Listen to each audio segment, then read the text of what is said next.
we running? Yeah. Camera's good? Okay. Ready? Do we got to do the thing?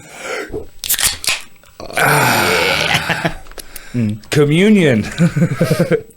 Yes. Had I known you were coming in your Sunday's best, I would have joined you. Well, I don't have a Sunday's best. I have a suit I got married in. Your Sunday's best, Yeah. and then Oh shit! I used to when I was a teacher, I would dress up, I'd wear this kind of stuff all the time. But You now were it's a suit just, teacher. I mean, I'd wear vests, ties. Nice. Like if I'm gonna have to look a Good. certain degree of professional, then I'm gonna. You're just an all in. Gonna go do it pretty hard. That's pretty phenomenal, actually. But Oh yeah, a little warm.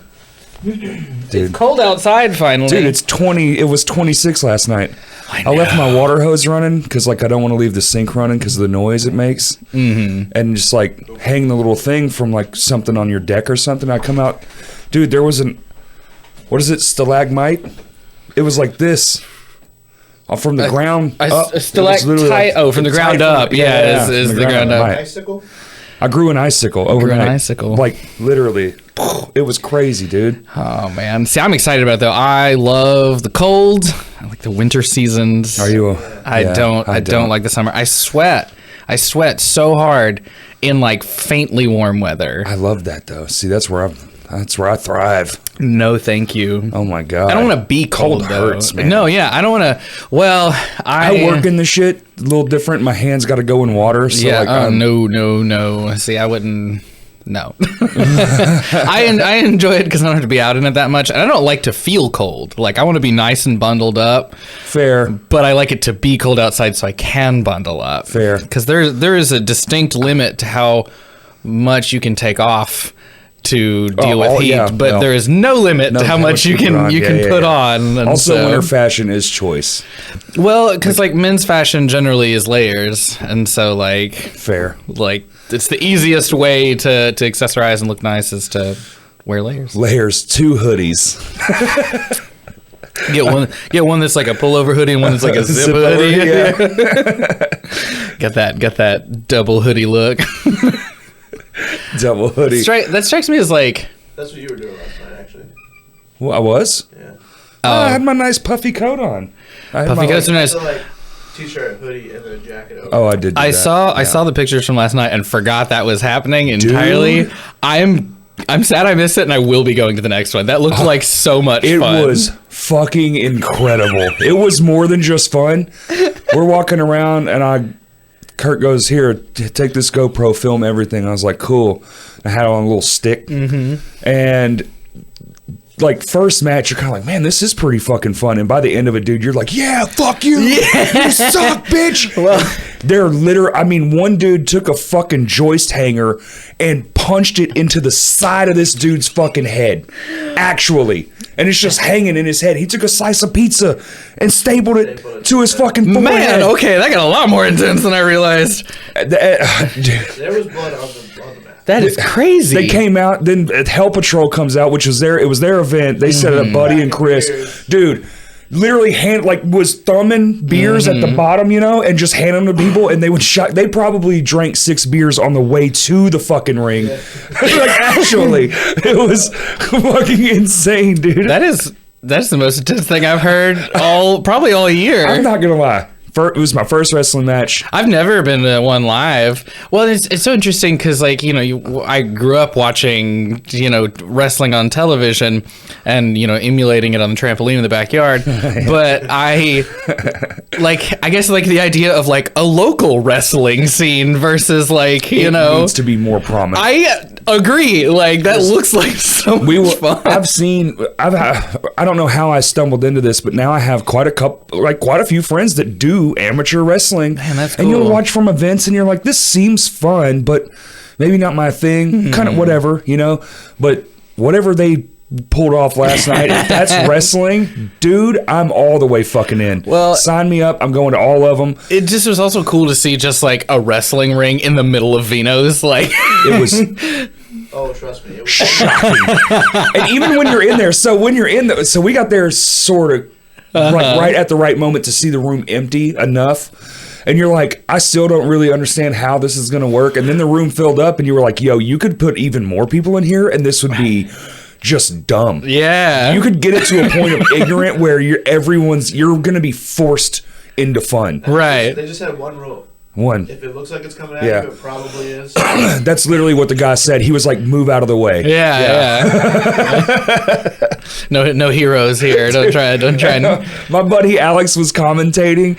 Dude, his commentary, he was like talking like, and he goes for the blah, blah, blah.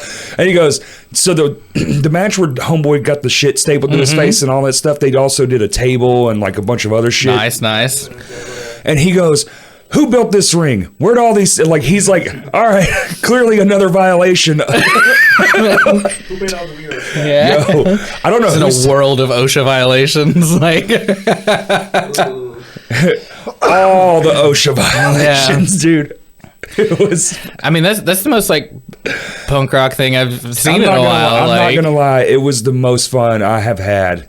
Well, when's the next one? At an event. Well, last night was kind of like the let's see how it goes, and so it went pretty well. They're gonna do it again. It went. I think from what I heard, it went good enough to definitely try it again. Cool. So, I don't want to speak for them because I'm not in their camp, but it definitely was fun as shit. And the next one, dude, the promotion, just the word of mouth alone and the footage should get.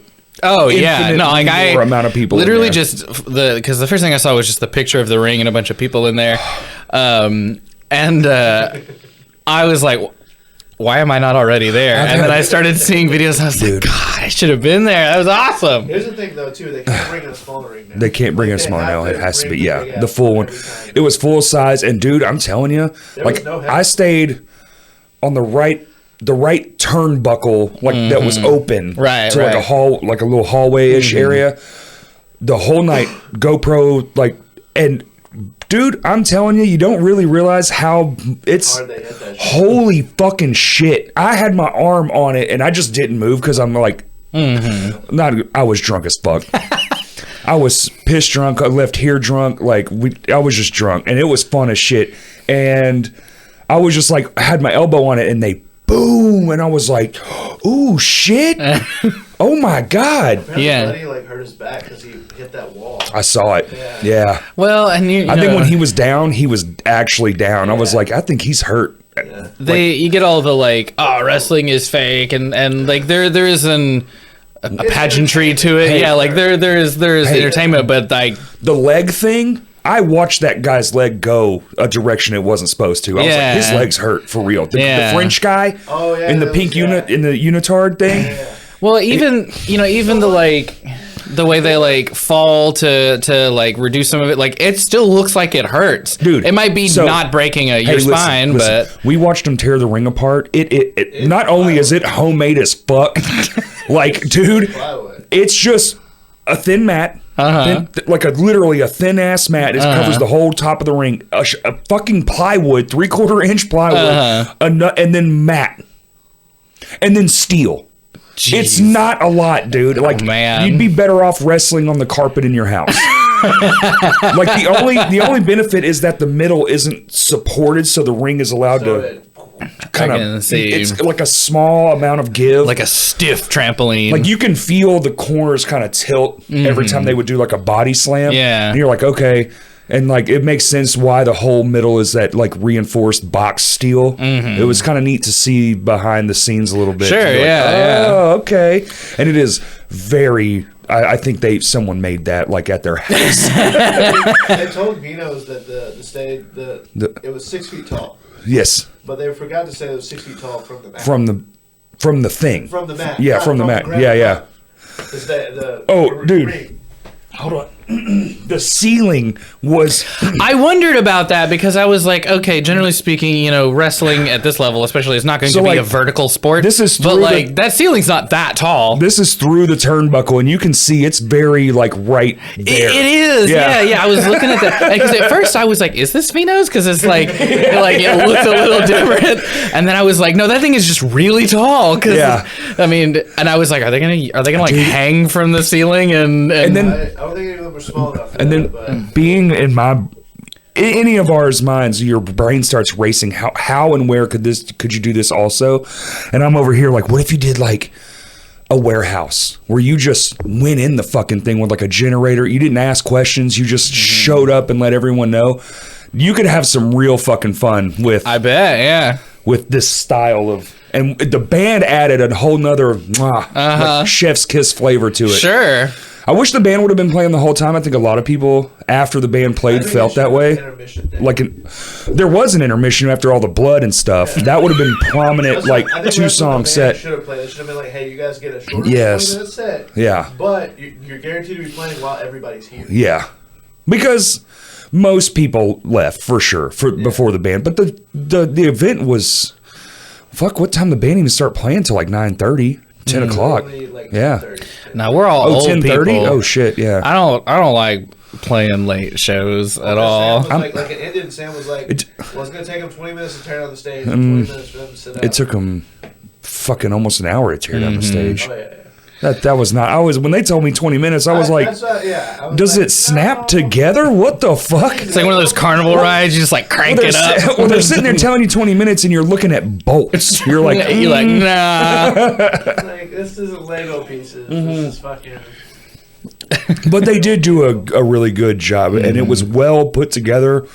And for being kind of like really shoestring budget, they did a fucking phenomenal job. Cool. Like, it was amazing to see something like that. Well, and just something, because I feel like there's probably some overlap, particularly in the like metal scene and the wrestling scene. Shoestring budget, ready to punch strangers. Like everything in this is going to go together.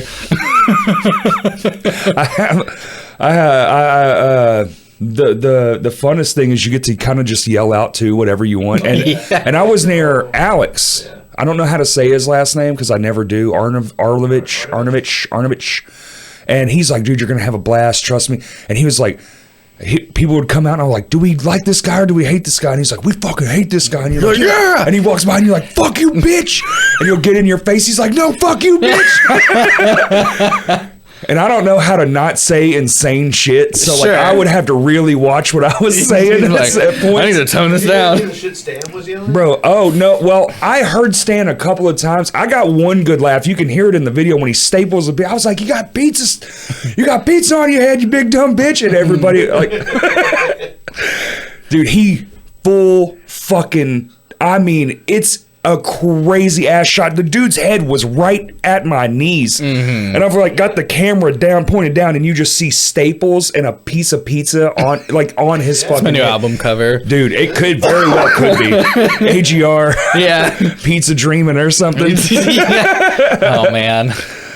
That wolf guy came out and Stan yelled, "Go back to Hot Topic." Oh yeah. He did. Sounds like the furry community is out representing. Yo, that's another one. The somebody else. Oh, Sam's. What is it? I don't want to get that wrong. Nephew. Now. I don't know. And person.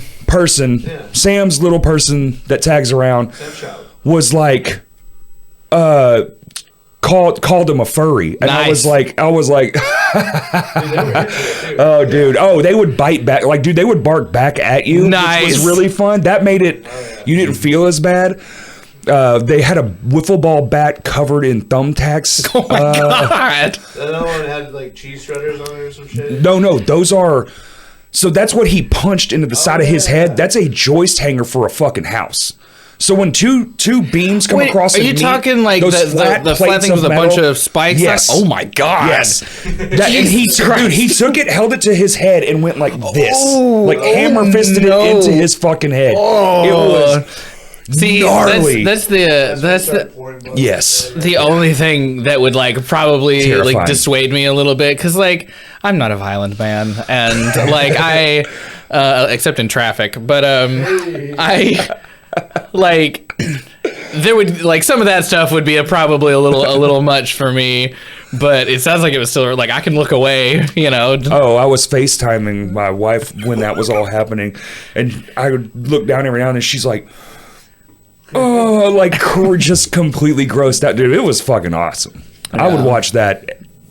I'd probably go to that like once a week. I don't think death matches will be happening. No, not every time. You can't do that every time. No. You would destroy people's psyche. Well, they would be all ages. Was that one all I ages? mean, there were children there for sure. Well, it's supposed to be 18 and up, and then people were already there. They're like, Yeah, already brought my no, kid. already brought my Like, kid. All right, well, it probably isn't that bad. So It's probably not gonna be that It bad. probably isn't that Dude, bad. just the things people were screaming out were probably that bad. You're like When learning he- some new when cuss he- words. Well, K Toomer was there, and he was the guy in the death match that was he wasn't the heel, he was the winner. So whatever that one is, there's the heel and the other thing. I'm learning. Yeah. Now I gotta learn it because that shit was too much yeah, fun. but clearly lore is being So- developed here. He picks up the wiffle ball bat. This was towards the end, and it's kind of hits a lull, and I'm just screaming everything that comes to my head, and I'm like, "Yeah, put it in his ass!" And everyone goes. I'm like, that's the thing. That's what. Yeah, that was me. That was me. Like, that's where I crossed the No line. one responded. I was like, A wiffle ball bat covered in Sure, thumbtacks. Bro. yeah. Dylan like grab his dick and twist it. That was the guy in the hallway. Yeah. So there was a guy, a bald guy. He after the match, he didn't ask or nothing. He just got on the fucking yeah, he wrestle just, like, mat did and a just started backflip on the doing fucking- started doing flips. All right then. Yeah. He was having a real good time. I'm sure. Yeah. But he said that during every match. Every match. Every match. Grab him by the dick Grab and him by- twist it. Yeah, grab Yep. his dick and twist it. He Every match. he knew what he was there to see. He had very an agenda. specific. So Buddy and them have a thing called the smell bow. And that is I probably shouldn't say it. Never mind. I don't want to never mind. Because it's like their thing. I don't know if that's taboo. Oh, or not. you're I not shouldn't trying to say it out loud. it's like an Okay. inside thing. I'll okay, let them yeah. Sure. Anyway. in the comment section. you can- Yeah. Well, they'll release a video. They had like 6 different camera angles for this. Yeah. We had a GoPro with a stick on it. Mm-hmm. They had a GoPro. Then they had like 3 placed like static Mm-hmm. cameras all around. It's For like every corner. he was like, man, I really wanted to put one dead center like an old boxing match, and I was like, bitch, I live down the street. You should have just called. We have like 9 of these fucking things Yeah, laying around, yeah. and a bunch of other stuff we could have brought and helped out. And he was like, yeah, I just wasn't thinking. I was like, dude, next one. Next one, Like, yeah. we can put a GoPro at every turnbuckle, man. You can make it do this. Get like a wraparound shot. Like a Matrix, Yeah, bitch, like- when somebody picks Like, somebody yeah. up and then slams them down and you're going like this and it's in Vino's, bro. Man. You about to take over cinematography and wrestling. Like, what did... It couldn't be that hard. Stretch it out, look at all the frames, clip it in. Dude, Right. I mean, that'd be sick as fuck. Yeah. See, that's where my brain goes. I'm like, how can you make this better, more crazy? Yeah. Here's what I need. Any given room playing while wrestling. That would be- happens. We. To the I was gonna say we would totally do that. I should not speak for Y'all the slayed entire the cover band, show, by but the way, man. That thanks. shit was awesome. It was super fun. Yeah, and it's had a also great nice time. to get to play a little bit of something else. As much as I love. Dylan's costume was phenomenal. I can't believe he shrunk Oh wait, the himself. show. I haven't played it yet because I did play a cover show not too long ago. You did? Yeah, I played the Selena cover show. Yo, yeah, you did, and y'all fucking killed it. Because Kaylee goes, "Oh, there's a Selena cover band." I was like, oh, "Okay." I didn't know you were even there until I saw you, and I was like, "What are you doing?" And you're like, "I'm doing the Selena cover band." I was like, "Oh no." Well, I know it's gonna be good. So I already talked shit, so I got to keep my vibe. And I was like, well, it can't be bad. There's no way Stephen would be involved in something bad. There's no way. I've definitely been involved in things that And, were bad, but well, at this point in your career, though, I'm saying. Sure. And then y'all started, I was like, yo, what the fuck? It was phenomenal. They were all cool, and a lot of them were people I'd known sort of like tangentially, except for Ren, the vocalist. I'd known her, and she definitely was like I hadn't spoken to her in months, and she just messaged me, and she's like, "What do you play again?" Everything. I'm like, I'm a keyboard player. Play some drums and a moonlight as a bass player on occasion. She's like, great. Rehearsal is Thursday. Like, cool. What are we playing? Or whatever. But it was nice. It was cool to get a little bit of she can fucking sing. She is Oh she's my really God. good. I will almost definitely be doing some kind of project with her at some point. I don't know when it'll Be be. a good but move. Stuff like that, y'all would crush that. Do events. It would. Man. You see, and like Make real money. I've recently unofficially joined another band. thing, dude. You're fucking. It's a really chill thing. It's called Birds with Teeth. It's Of course it is. It's kind of like a jam band. It's really really fun. Is it jazzy? It is when I play it. I just hear like no, wild we're doing time like signatures. no, it's not like something you have to like squint for to listen to. It's some covers and a lot of I can't tap my foot to this shit. like it's stuff. Covers. That's where the money's at. Well, some of it's covers, some of it's original. Ty, the guitarist / vocalist for that, it's his project. I don't remember his last name, and I'd butcher it if I tried. Fair, but he's cool. He's come into the shop before, and I started with it because the bass teacher where I work plays with them, and he was talking about that they were maybe looking for someone. I was like, all right, but like, how often do y'all rehearse? Because like I've already got a lot going on. And then he's like, well, to put it like this, we rehearsed once this month and we have 3 shows. And I was like, my kind of rehearsal schedule. I can do that. But a lot of it's, pretty chill.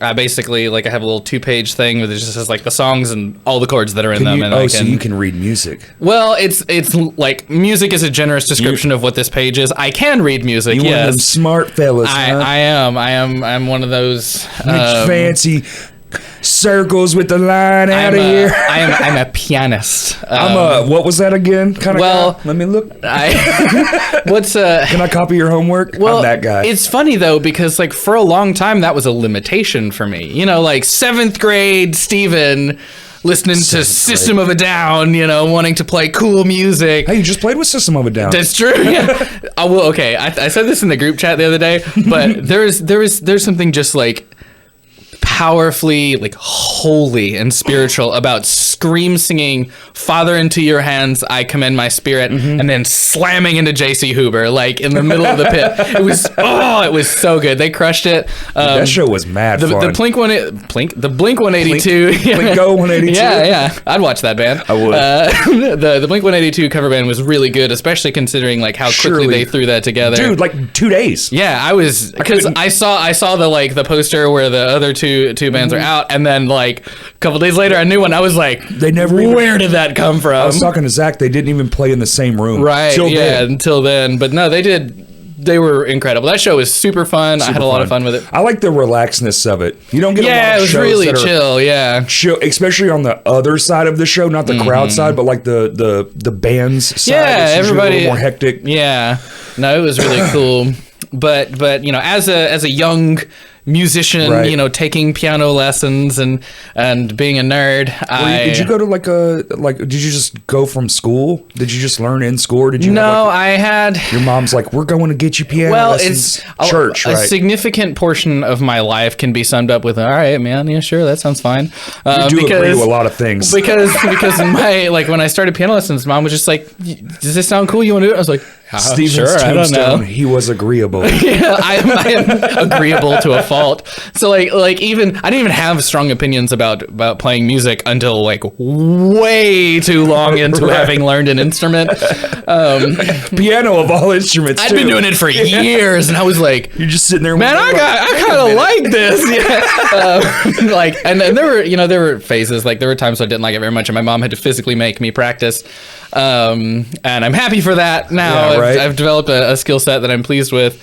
But I remember a point when I would try to like form a band with friends and jam, and they're all playing Metallica covers, reading tabs, and there's nothing against that. But when I'm over here, like, what key is that in?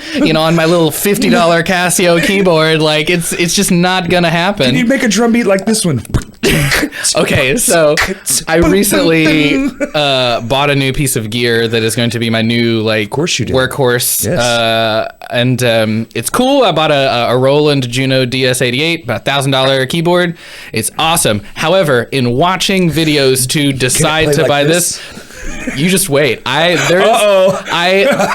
a guitar that I have desperately wanted for a long time. It's also a Roland product. Of course it is. Because they were like, Roland basically was like, all right, guys, we're going to do this once. And it's going to be the best one on the market, and we're never doing it ever again. Is it the one that looks like an axe sort of? Roland Axe Edge. Okay, yeah, those are. I will get one at some point, and I will use it on stage, and I don't care what anybody thinks.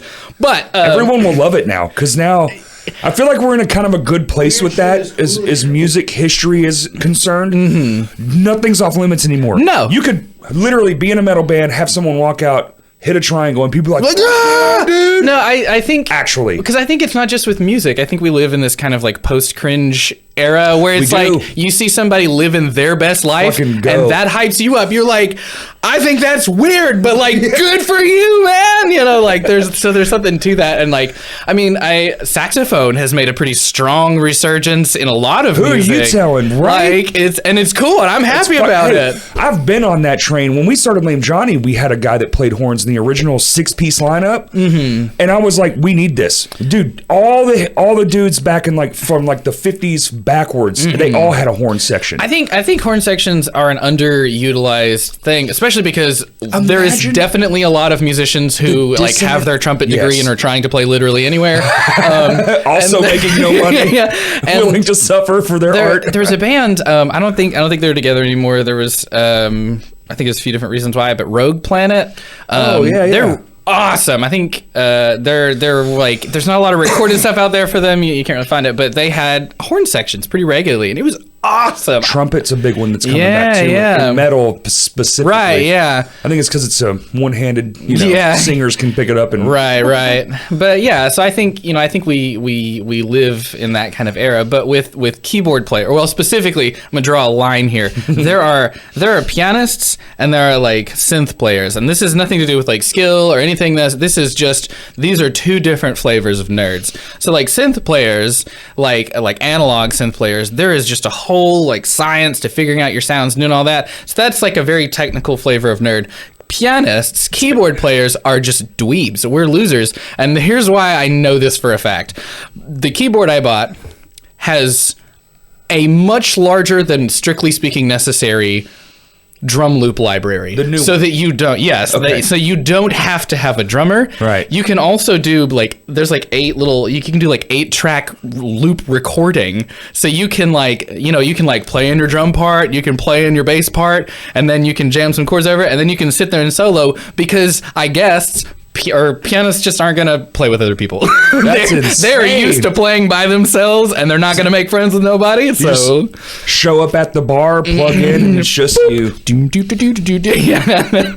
And I'll admit, like, it's a cool product. Like, I love it, and I'm gonna be, making use of that. But like, man, my first thought, like, by the third video where they all have drum loops and I'm like, pianists are losers, aren't we? Yeah, That's yeah. like we're nerds. We can't. Nerds for sure. definitely Nerds for sure. They're always nerds. Yeah. Hyper focused individuals who have a lot of free time. But like, you're talking about like reading music earlier. And that was a limitation for me for a while because if it wasn't written down and in front of me, I couldn't play it. And Like tablature or like notes? like notes, like written out okay. notes. And so like if somebody would be like, hey, check out this song, like I didn't have a good ear. I couldn't pick things out see what like you're that. saying. I see what you're saying. And what moved me toward being able to do a lot of the things I can do now, we talked about church music earlier. Regardless of how you feel about the church at large and any of its other things, I will say this about the American church. They will let you suck at your instrument Yes, they for will. a long time until you get Honestly, better because they're playing that long game. A little too they long, yeah. They know they're like someday That's a he'll free be musician. good and he'll and it's not because churches pay very well for musicians. They really generally do, speaking, especially actually. pianists. Yeah. Like it's not. I play for one now, and if I was suddenly not playing there, I could spend all of a week and find somewhere else to play. Like there's for sure. there's always a high demand. But one of the things that did is I would learn to read like chord charts because I'd played like worship band stuff and it would be like lyrics and chords written across the top. So I got really good at that. And then that translated into me being able to like kind of hear and see what's going on.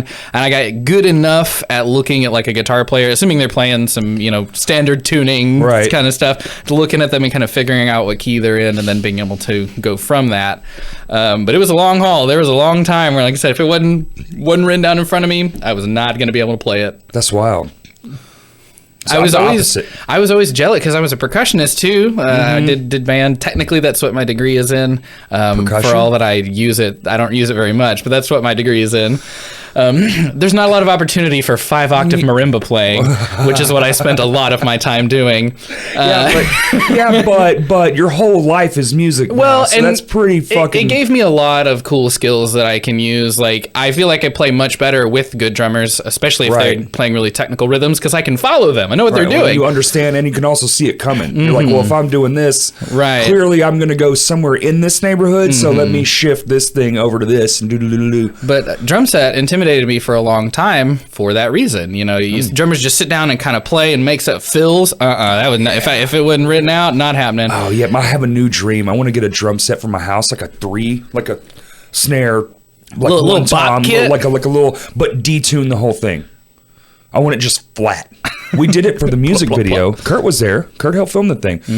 And I was like, while they were setting up, dude, I was having a fucking blast. Just flat notes. Just flat notes. Like it's something new and different and exciting. Like you don't get to play on a muted drum set. Yeah. You know? Well, we're about to start carrying Mapex drums. I know you are. Just, I know. And Dixon dude, drums. Yo, speaking of fucking new things, y'all are Schecter guitars. You just got a line of. We've got. This is the Renown section. Yeah, of the sorry. podcast. To be clear, I am not here as a representative for any given room. I am here more as a representative. That's why AGR is abbreviated on the promotional parts for this one. I'm here more representing the shop I work for. We do. 3 of our 12 guitars have come in from Schecter, and so we're just waiting on the other 9. Pretty, oh, dude. they're so cool. Telly body one. Yeah, that's the PT Are those Pro. Nazguls? What is the pickups in that? It's their own. It's a Schecter pickup, as far as I know. I think they're making their own now. I haven't looked into the specs on that one, so I don't really know. But it's the thing with Schecters. I am not much of a guitar player, but working at a guitar shop, I have learned a lot about build quality and what to look for.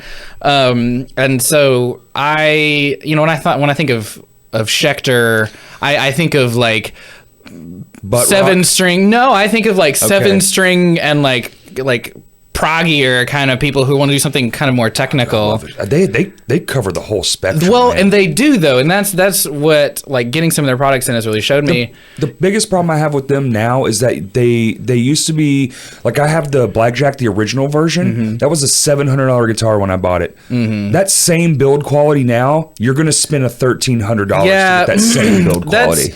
I think that's more of a problem with the industry than with Schecter specifically, because scale Mexican Strats are going for a similar price. That's right. They've gone up. It's just kind of the whole, all of it is rising. But they still have some nice their lower end is decent. It's decent. It's not. It's worth what you pay for it on the lower end. Maybe part of me is definitely I've just moved up.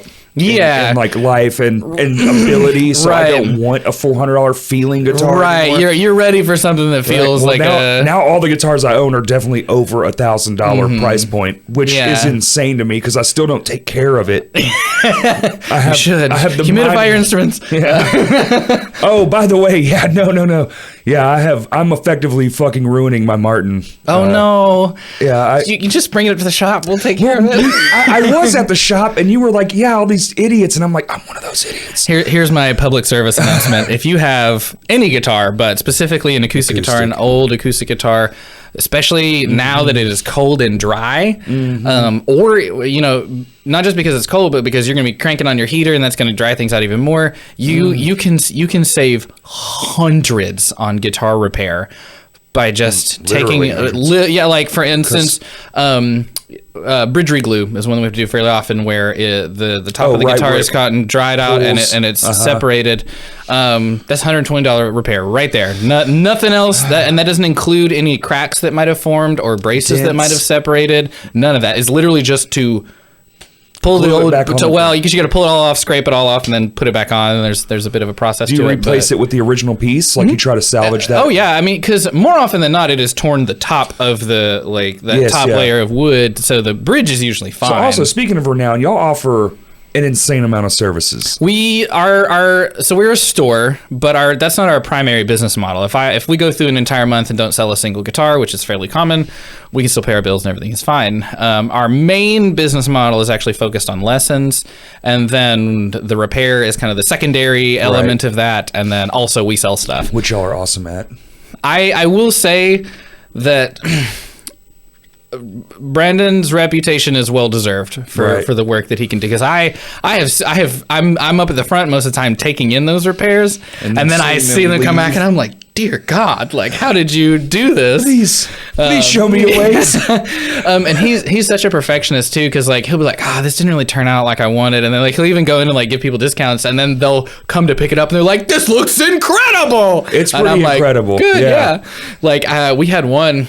It was a Martin, and had about a fist-sized hole in the back of it. What the fuck? Oh, yeah. So we ended up having to essentially take it all the way apart and replace the back, because it wasn't going to be something you could like patch. We were going to have to fully replace that whole it. Panel. Damn. So part of that is trying to color match. Part of that is the aging and all that. There's a lot that goes into it. Is Martin just out here selling blanks to models they have, or y'all gonna match the wood grain and just guess? You can buy from Martin directly. You can get like replacement parts, and usually they called it an orphaned back, because usually they sell the back and sides together. And so I called up just looking for some parts, and they had one that was going to work, and then we had to do a little bit of like staining and finish work to get it to like look good. Right. But once it was all said and done, man, that looked great. Holy Actually, crap. Christian, like my drummer Christian, had another Martin that had got a huge crack in the side, and Brandon did a really cool repair. And if you know what you're looking for, you can see it, but if you don't, it's practically invisible.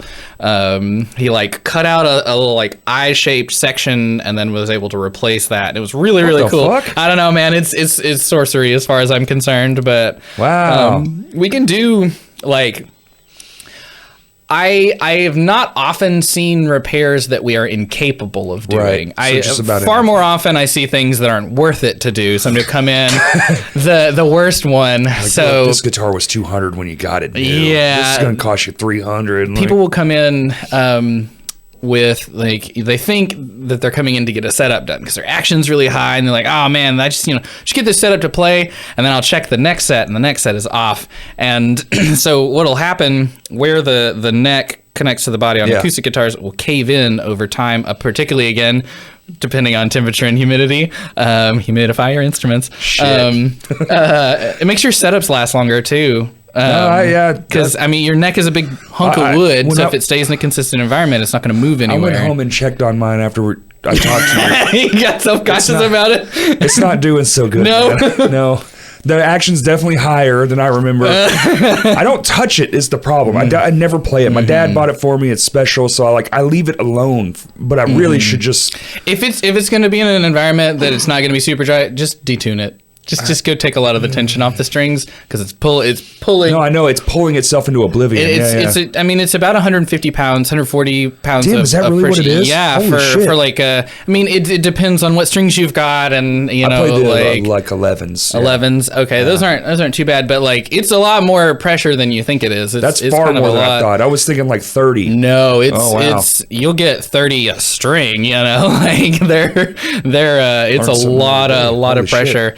But so they'll come in and their action's really high, and they won't realize that their neck set is off, is caved in a little bit, and the repair is doable for most guitars, but you literally separate the neck from the body, which means getting in there and loosening up the glue, shimming it, and then sticking it back on. It's like a $400 repair. And it sucks. About the only time it's worth it to do is when we get old Martins. Somebody's got like a Martin or a Taylor. Somebody comes in. Well, Taylor, one of the things that's really cool about Taylors is their necks are bolted on. So they have, so when we do a setup on a Taylor, we actually don't do like a normal setup. We do a neck reset, but it's like $75. It's way cheaper than like a Martin. Because it is designed to come off, and there's a bunch of like Taylor specific shims that you can put in there and get that neck nice and good. They have their own expensive repair problems though. They have their expression system, their electronic system. They've gone through, I think we're on version 3 maybe, but the old one was run on AA's and the newer one's on 9 volts, and that sounds like it should be a really easy fix. It is not. If you need, because like we've had a few come in where they left the battery in for too long and it like corroded in there, and so they want to just get that bit replaced, and I'm like, I don't know what happened. I hate to break this to you, man, that is going to be a forced upgrade from Taylor, and the part is $300. Get fucked. Because it's not just a part, it's the whole expression system, because you have have to replace the whole Piss thing. on you, Taylor. That's bullshit. Yeah, You no, know it's not great. That's like the motherfucker in the, oh yeah, it's just the O-ring blew out. Well, you got to buy the whole thing. That's they do $400. make good quality instruments for do. sure, I and mean, they are Taylor's, like, easy to work top-notch. on. Except for that, if you have an older Taylor with the AA system, take care of it. Take the batteries out. Yes, please, dear God, take the batteries out. How long have you worked at Renown? I've been there a little over a year at this point. I started. You are proficient, sir. You already know all this shit, and you've only done a year. I mean, well, like the first 4 months, somebody bring it in, I'd be like, Brandon, Scott. You're famous on TikTok. Is it because of the nerd thing? I'm sorry.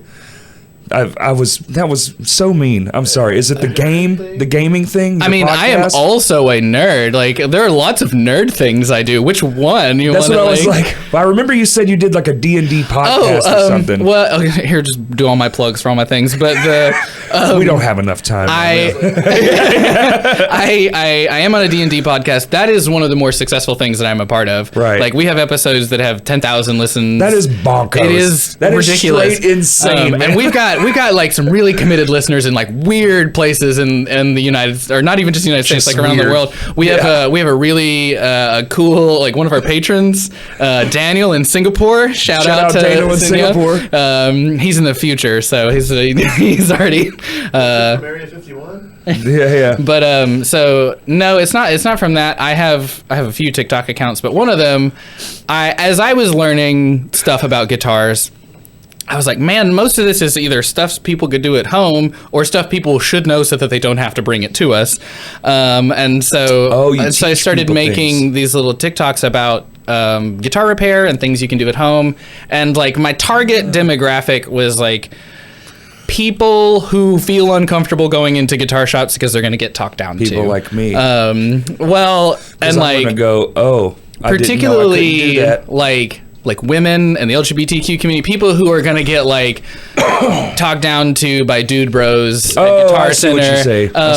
But I mean, it's for anyone. It's for anyone who wants to know anything. And so I just share things you can do at home or neat little tricks. And that, like, you know, on my like normal TikTok, I get like maybe 400 views, and I'm like, oh wow, this one's doing numbers. I mean, even that's and then insane. and then when I post one like on the 7. other one, if it doesn't break 1,000, I'm like, what went wrong? And usually they're hanging out at like 3,000 or 5,000. Yeah, well, I don't even put it. Like, I literally like do a thing and then like narrate over it, and that's the whole. I don't use any like editing software or nothing often. Just like, all in phone, right from phone to. That's crazy. That does fairly well. I actually had somebody recognize me from it once. It's the only time I've ever felt like kind of famous, because I do a lot of stuff, and usually I get the like, thing. Oh my God, are you Steven? You're like, this needs to happen more. Well, I was put off. It was a show. Was it in state? It was. Okay. It was the drummer for Peach Blush. Okay. I was at Lap was playing. This was at Whitewater. This was a while back. Okay. It was. Oh, I don't remember who I played. I'd gone to see Lap. That was. Moonmain was there, and so like it was a great time. Good show. That same show basically just happened. Yeah. Entities. That's what I thought you were going to say. No, this is at Whitewater. The cassette EP split. Yeah. Also, that. Go buy it. Sounds everybody. so good. I know. I'm trying to figure out where to buy the tape. I want Jackson, the tape. just go to I Vino's. messaged you. You gotta catch that kid in moment. He's moving too fast. I understand Shout that. out. Friday. Yeah. He'll be fair Friday. enough, He'll be at Vino's. And I know where you'll be, or were. Sorry. Yeah. Y'all did amazing. Sure, I can't everything believe went great. Not a single thing could have gone wrong at all. Tiny whatsoever. Dylan was hilarious. He cut his own knees off, y'all. This shit was crazy. Wildest thing ever. But he's devoted. it's prepping for this has been really fun, because not surprisingly, let's talk about it. We can't do the songs in their original keys because Dylan is a man. The pitch. I was wondering how that was going to get. Yeah, and so. What key are you playing This Is Why in? I don't want to know the set list. What sucks is I want to talk about that, but I don't want to know, because I want to be surprised by this one. You'll be surprised. I'm an avid. Left off. By what they? Well, I mean, they have 3,000 hits. Yeah, there's a. You're gonna lose some fucking hits. But Y'all are the one band where people are going to be like, I can't believe you didn't play this one. It's yeah, like, it doesn't matter what we pick. From. What the fuck? About 4 days to learn those songs. Well, and Paramore is an interesting one too because there's like old Paramore. Yes, there's two versions of Paramore. Yeah, and I love both of them. Almost three though, because they even tried a disco era Paramore there for an album. That's the struggle too. Is it's one of those bands where every era is good. They're all great, and so you know, and that's like Fall Out Boy. Like the first era, great. The next now, no Fall Out Boy, dude. That Paramore, like it ain't even mad. I don't care. That new Fall Out Boy, that's like, well, you're just not even the same thing. Yeah. That's one of those bands where it's like you should have just did a name change or did it as a solo project. Sure, Patrick, yeah. you know, what's his last name? Patrick what? He tried that. Stump. I was thinking Rhino. I was stumped on that one. But yeah, so learning him in a different key was hard for me specifically because I am not playing synthesizer on this. I am playing bass guitar. What? Yeah. A lot of their songs Sorcery. aren't as synth heavy as So you y'all are just think. going rock versions. Well, no, I mean we got some backtracks. Are you but AGRing this? Like you're adding your little not flavors? as much. Like this is definitely like a more faithful cover, More tribute-esque. but I mean there are some things that we are doing. Like we have 808 hits in our backtrack because of course you're going to do that. Everyone loves a good 808. Who doesn't, right? You know, that kind of stuff. But it's been I'm not a bass player, you know. I like Sure. fiddle around with one, and But you are though, right? Because aren't we all? If we play one instrument, we all play bass. I mean, I had it on the list. You were like, "You play five instruments?" Well, I'm like, "Uh-huh." I was talking to Chris Hill, and I was like, yeah, not really a bass, but he's like, well, after this show, you can say that you are, That's and I was right. like, you got me there. Yeah. Like technically speaking, that is true. You did it on stage. Yeah, call it a profession. And especially because there will almost definitely be photographic evidence, and so I can be like, look, I play bass guitar, Video, photo, you sure, name it. yeah. But it's been really fun prepping these songs. But I am also so ready to be done. I'm Yes. ready to go back That's- to like AGR music. Yep. We're working on some stuff. Dude, We've got some unreleased music that's kind of sitting, waiting to be When we did it- brought into the world. Oh, really? Like sitting as in sitting Not on a hard entirely drive? done. Ready to- It's okay. well, this is one of my favorite things about Christian. So Christian does a lot of our like mixing and He's like the guy for y'all, right? Oh, yeah, When yeah. it comes to that, yeah. and he's so funny because like I woke up one morning and I saw that there was a new version of one of our songs, a new mix that he had in like the text in our group chat. And so I go to click on it. It's like version 5. And I go to click on it. And when it takes me to Google Drive, it says, this file's in the trash. And I'm like, He already... yes, I was like, this was not even here. And then I poked fun at him in the group chat, and he's like, oh, let me send you the most updated version. And it was version 8. And I was Holy like, shit. what did we skip? What are you doing, man? Oh man, it's not bad. It's cool because usually like they are noticeable improvements, or there's small things that only he noticed and just wanted to fix right quick, but he still had to do You it didn't in his hear the version. flourish on the seventh, Yeah. whatever You're the fuck, right. and, Well, and you're like, what? He does the thing, and granted, like I am a good musician, but like that stuff is like Yeah. I don't like he'll be like, you know, he'll be playing something. And then he'll go, oh, hold on, give me a second. And he'll pull open like 12 different little tabs and turn a bunch of little knobs on screen. And I'm like, man, and he'll be looping the section. And I Yes. hear no difference Yeah. at all. And then he's like, okay, I got it. And then he'll close all those and then he'll play it. And then I hear the difference. Right. But all the little stuff he's changing, I have no idea what he's doing. It's just like, Yeah. That is efficiency. well, and he's so for a while, like he would just do our like demo mixes, and then we would send off for mixing and mastering, Yep. and that's where the money is, in my opinion. If you're looking at recording and you're prepared to spend money on recording, do as much at home as you can, and then send off for mixing and mastering. And pay someone good money. Good Shout money, out good Nathan money. Close. Nathan, but there's a lot of good people that do work. But I'm just shouting him out because he just did our whole record, and he did. Well, now I don't remember, but he's done some of our music too, and he did a great job with it. But so now, like Christian's been at this enough that he feels confident doing it for our own stuff, and he's done it like he's doing it as work. So Salon Blonde, they just dropped a couple of singles. Their new one. He's the one behind all that. He did the production work on at it. him go. Yeah, and it sounds really good. Time Town's just put out a new single too. I've been jamming that. Yep. Yeah. Yeah, Kurt played it for me yesterday, I think. Yeah, I'm pretty aggressive about trying to find local music that has come out, partially because I have that playlist. There's been quite a few. There's been so many lately. I usually I'll put them like on the same day shit. I'll put them on the shot playlist, and then like as a rule, if somebody drops something, that's all I'm gonna listen to that day, because those first day numbers, they make a huge difference, and getting added to playlists. But put it on loop a couple times.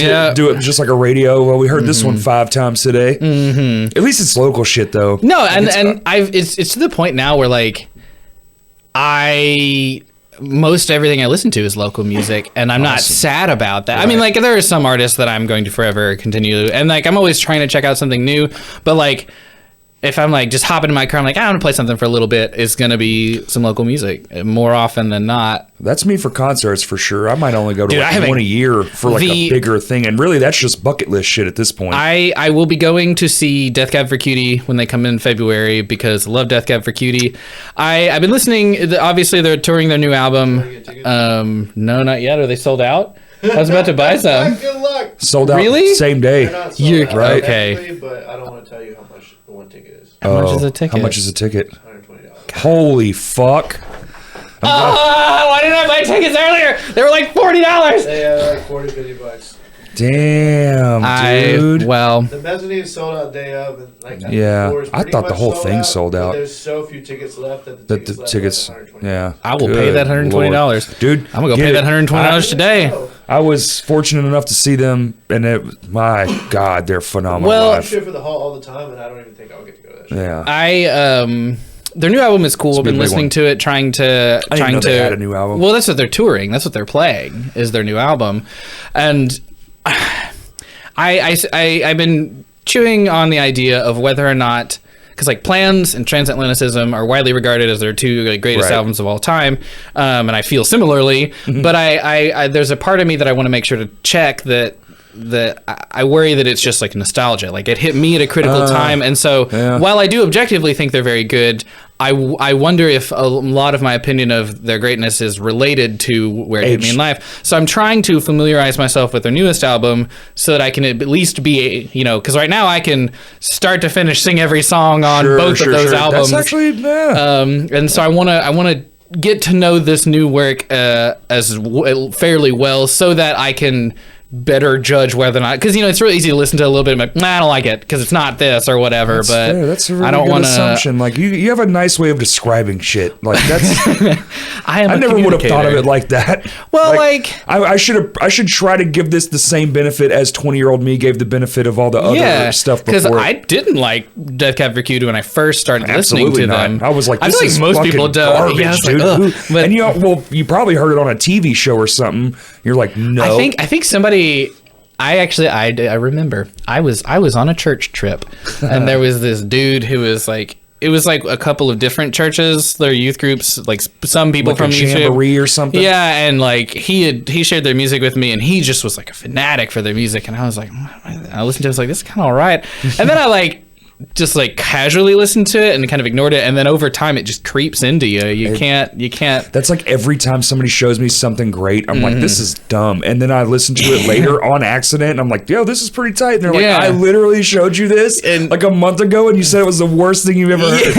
I'm like, I think there's something to be said too for music discovery. Like I have a lot of friends that'll try and share music with me, and sometimes I'll be like, I'm going to save this and not listen to it right now, because right now I am in a listen to this one album on a loop for 3 months kind of way. Damn. And if I try to do anything else, I'll be like, it'll just be short changed. So then every now and again I get in a mood and I'm like, man, it's time for something new. And then I start go reaching for those things that people have shared with me.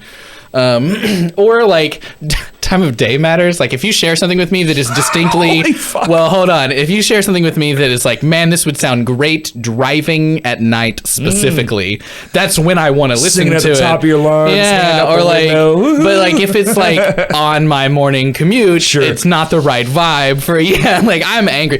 Death metal mornings. I gotta be mad for a second. I left work yesterday. And son of a bitch. Yes, it was terrible. No, and I work in his job. I work in North Little Rock, and I live down like South University. Yeah, I live in like the southern part of Little Rock. So it's like the wrong way you want to be going. It's not normally too bad. However, they are never not doing construction on I-30, specifically. I forgot that was gonna happen. So there I am, coming down JFK, and I make the loop to get on, and I'm gonna go, and I then have to go 20 minutes out of my way down I went out like 40 east, 440 down to 30 to get where I was going. I was furious. I was so mad. All I can see is you in your car doing what you're doing right now. That's exactly what I was I'm talking doing. to myself. 20 minutes.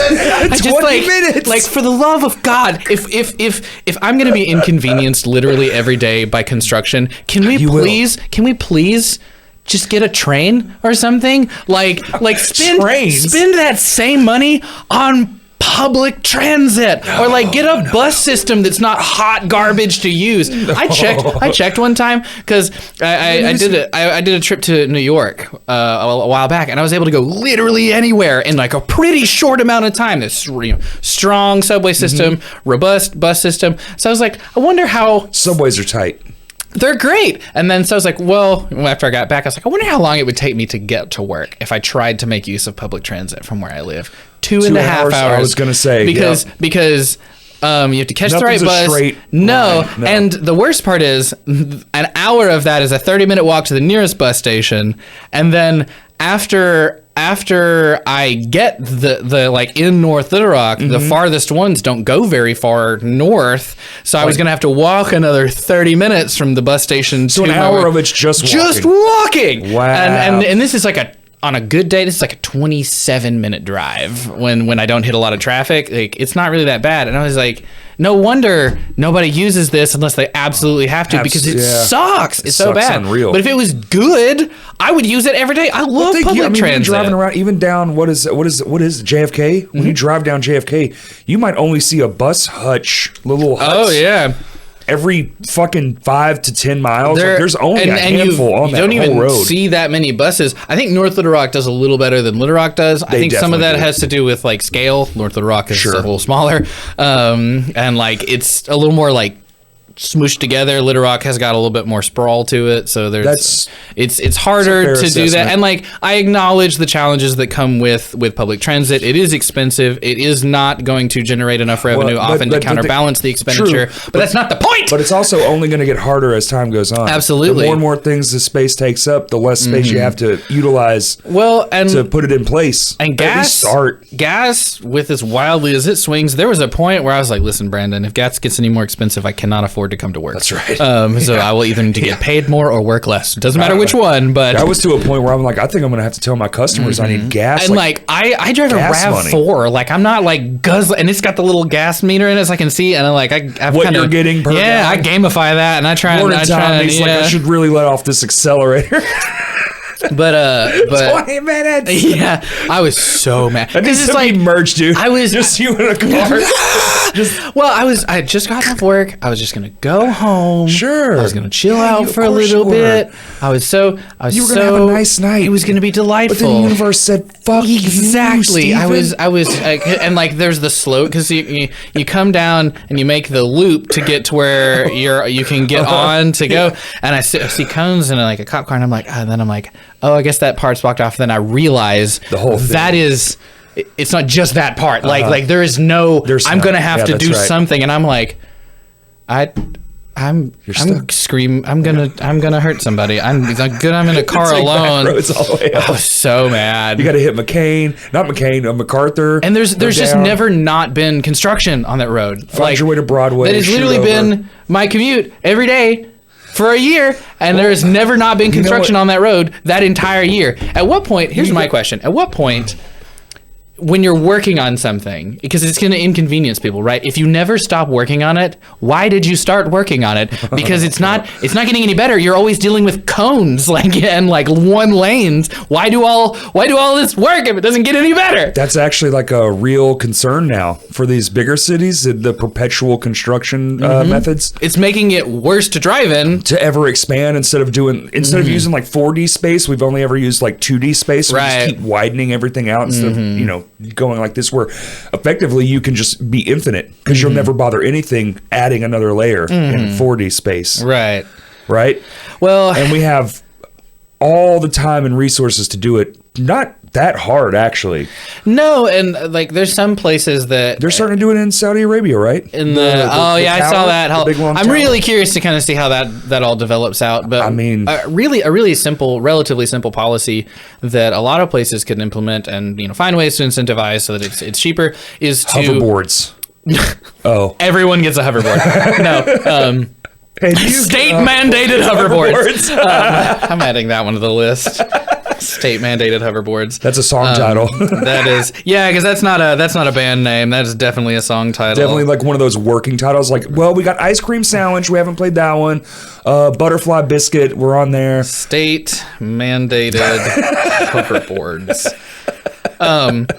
But you know what's funny about working titles? At least in the My Hands to War camp, even the working title gets shortened to the first word and or letter. Looking at Christian's file names when he sends them out, Deluxe, they're like, and let's it's play funny, Butterscotch. Two of our songs have the working title released as the actual title. For real. Avocado Toast, that was the running, like that was the file name for a long time, and John T. Stanky.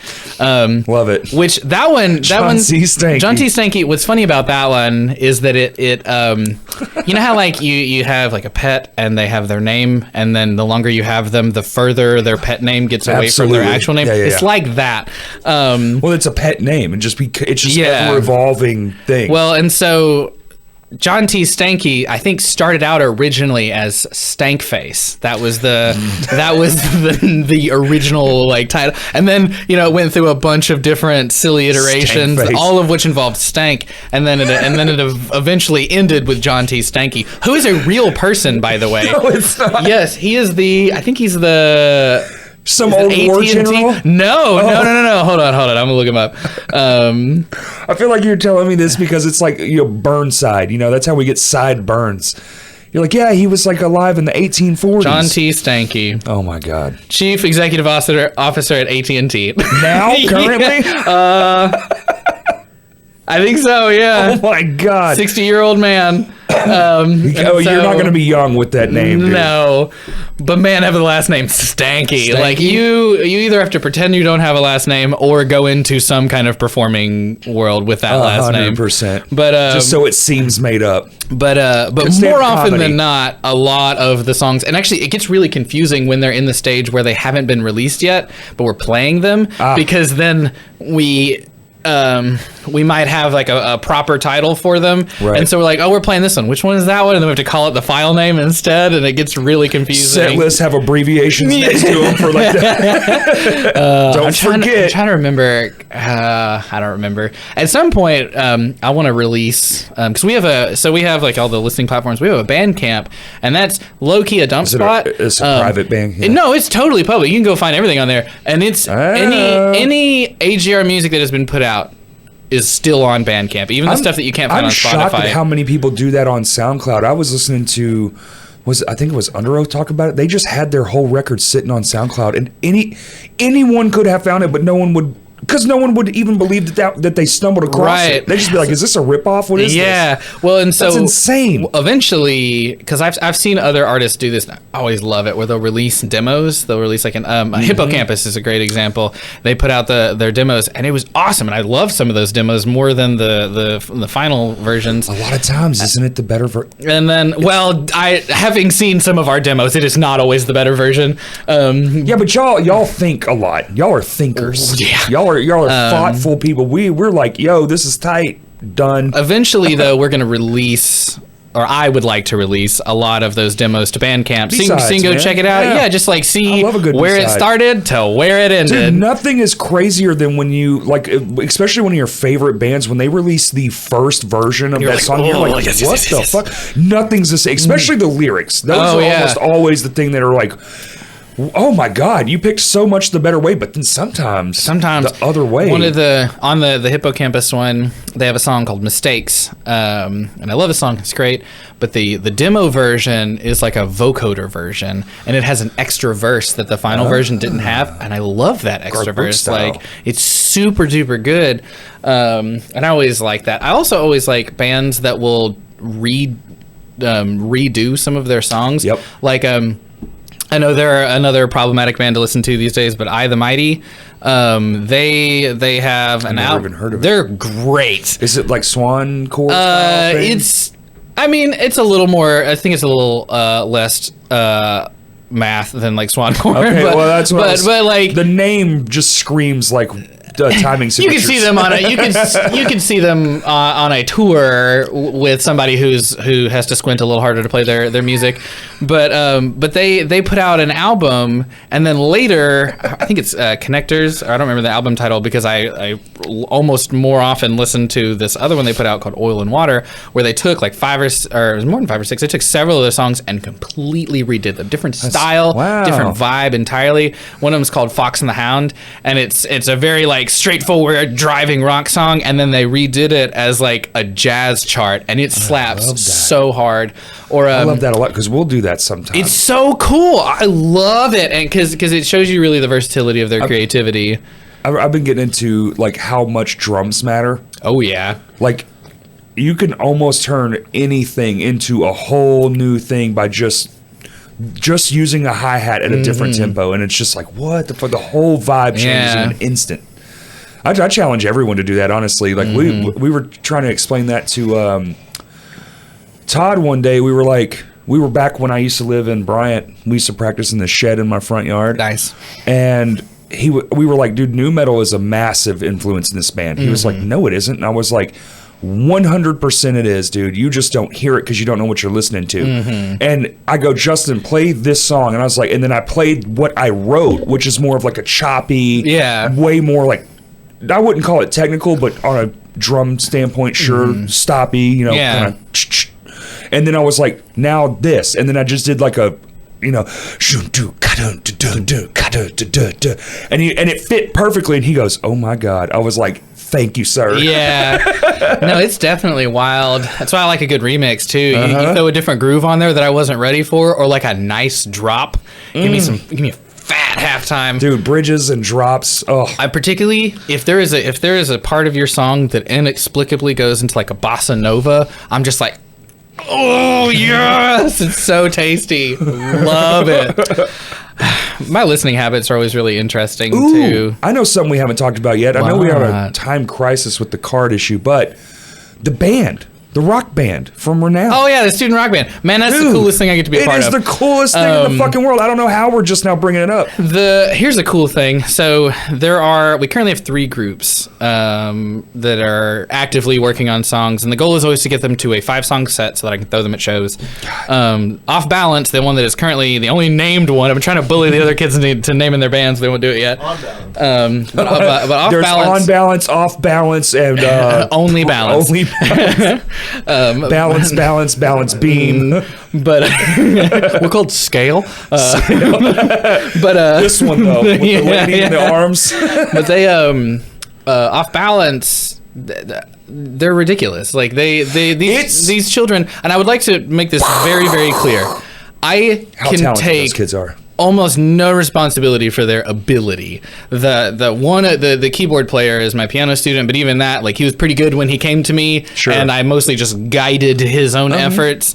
Like a mentor. Primarily for them, I am a facilitator. I help provide them space and some direction and rehearsal so that we can come up with goals and achieve them, and then like help get them performance opportunities, that kind of stuff. I'm mostly facilitating.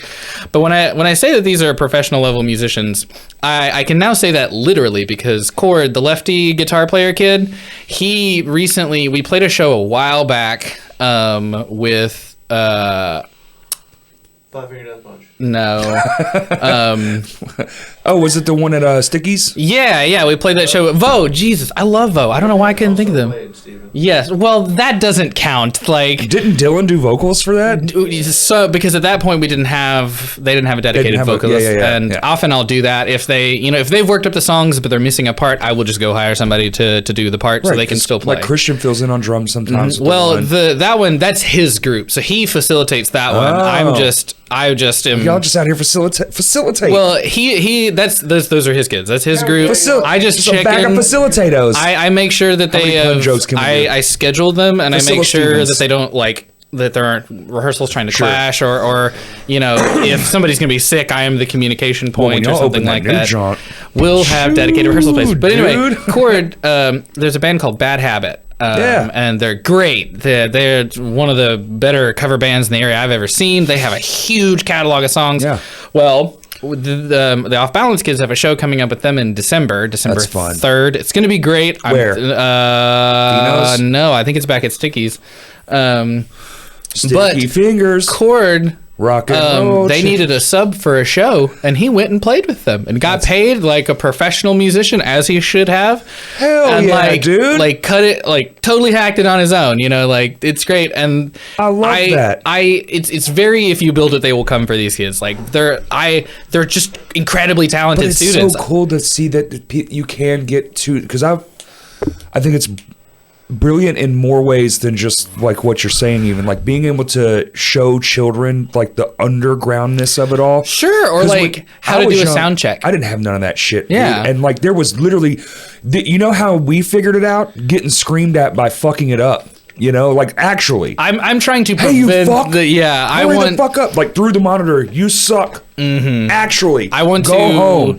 That's my goal, because eventually they'll become adults. They won't be taken from us anywhere. They'll form their own bands. Yes. I just got good news. Oh, good. But I want them to by the time they get to that point, already know how to schedule their own shows, what to expect at a sound check, what load-in's going to be like, what a crappy show is like, what a good show is like. I know what that is. I know what it should be like, so you like, no, this is what this is. And so I want them to get those experiences, and then let's open a class of boot camp. Like, have you seen Wayne's World 2? No. Where they're shooting tennis balls at the guy to try to like pick up the microphone, and they're supposed to be beer bottles thrown at him. And he's like, I don't think you're gonna cut it. And he's like, man, it's Chris Farley. Yeah. Look that scene up. It's fucking hilarious. Chris Farley's trying to be a stagehand, and they are like, man, I don't think he's gonna cut it very good. And he's just like, oh man, he's like defeated and shit. But hey, that's second ASMR. But no, it's ASMR. It's really cool to get to facilitate them. Like it's really fantastic to get to see these just monster players. Like, and they are so fucking. They're so good. There's our Friday group. What's the guitar player's name? Which one? The little Shredosaur kid with the braids. Tristan. Holy he fuck. plays. I don't think he's playing with them right now. There is Death to Rosalina. I don't know if you've seen any of her stuff come out. I think you showed it to me. She's a kid too. She's 17. She might be 18, but I think she's 17. No, yeah, like most. The joke I always say with Off Balance is none of them can vote and most of them can't drive, like, because that's true. At least not without an adult in the car. But the Friday group, they're learning. Their set currently includes "Breeze" by Bulb, and then 2 Killswitch songs, and they're crushing them. They can do "End of Heartache" and "My Curse." Hey, and they're like tight, like really good.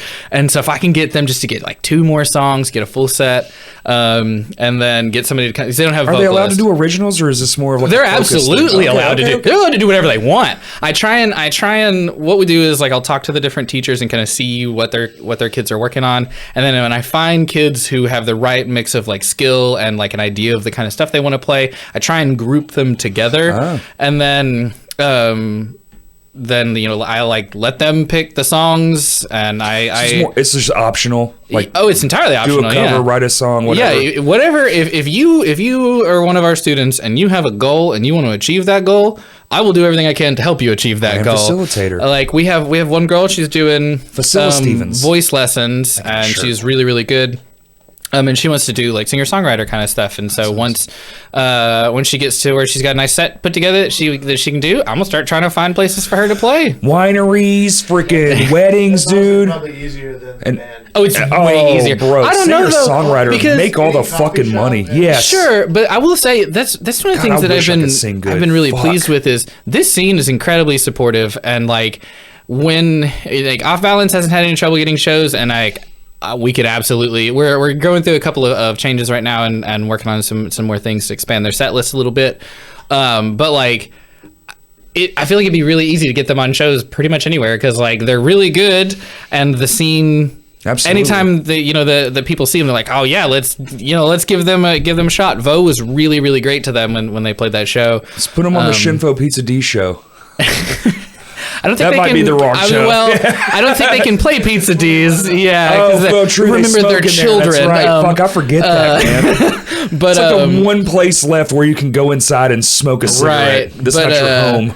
But they're just really good, and the scene is really supported. Anytime I post like a video in the Bringing the Scene Together group, or I send videos out to people, dude, they rip. They're super duper good. I'll send you the video of the Killswitch. I've been calling them the Killswitch Kids, which is a pretty good band name, but KSK. But they also I have another group that meets typically on Mondays, and the rehearsal schedule's not bad. It depends on them, like. Right. Working a lot on their own because it's 1 hour every other week, and that's not a lot. We have to, because like nothing else can happen when rehearsal is happening, so I have to wait till the shop is closed. You think that'll change? Oh, it'll absolutely change. Because right now, if you've been to Renown, because isn't there like a modular system? It's an awkward little lobby, and it's really long, and so the lobby's literally on an angle. Like the one part is like so when you twist. When it's time for them to rehearse, they start setting up about 30 minutes before we close, which means anybody that comes in about 5:30 every other week is gonna have a rough time. And then I just went to 12:56. Yeah, and then so as soon as they're done, I close and lock the door, and then we rehearse right there in the lobby. And when it's done, we have to tear everything down and put the lobby back like it's supposed to be. It's I hate it. It's terrible. It's kind of a pain in the ass. But once we get good moved, for the kids though, to be honest, absolutely worth it. Down, that's a good exercise. But we'll have some dedicated rehearsal space for that kind of thing, so they'll be able to just more or less come and plug and play. Like there'll be a drum set set up, there'll be a PA set up, and they can just come in. If they have their own amp or whatever, they can use that. But it'll be just like ready to go. And I am so excited about that. The other problem is we technically close at 6 most days, but the lessons a lot of times go a little late. Sometimes we have a 6 o'clock lesson, or we're doing makeups. If those lessons happen at the same time as rehearsal, you cannot hear anything in your lesson. So that will be another thing that'll be, we could start rehearsals at 5 before we've closed and not bother any of the lesson students because they'll be in a different area. Yeah. The new shop is huge. The layout is insane. I can't imagine. I don't know if you've seen it. Oh man, they're doing drywall. Last time I was in there. What? Yeah, because the last picture I saw was just one big room, one big empty room. All the framing is up, all the HVAC is done. We have their sheetrocking. We're done. Yeah, they're doing they're finishing. I think they're doing the electrical stuff and the places where they can put the sheetrock and stuff up. They are, and then once all the electrical's done, they'll finish it all out. Oh, yeah. Then floors, paint. We'll paint then floors, or you probably just stain concrete, huh? I actually don't know what the plan for the floor is.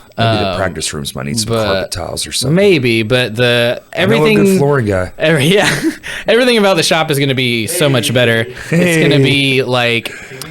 I know. I'm fully aware of what Corey does for a living, and I'll do it for free. Oh yeah? No, you shouldn't do it for free though. No, I'm saying like not for free, but like free, like. Things are free. Yeah. And do it for a free drum set.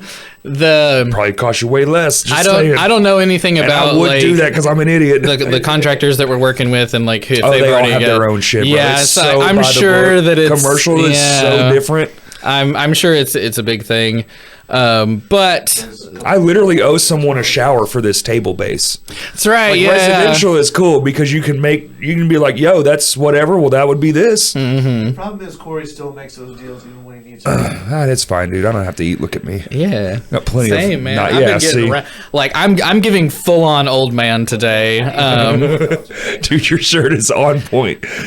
Yeah. I love it. I'm I'm just wondering how it's going to show up in the camera. I'm curious. Like, this was not. I was going to wear like t-shirt and jeans. I was actually probably going to wear an elephant, a Becoming Elephants shirt. Nice. Just to give a little bit of a deep cut. But I haven't gotten home yet because I play for a church in Conway. Did you play in that band? No, but Brandon did. That's his band, and I just think they're really cool. I want to do a 3-piece drum thing called Houses vs. Elephants.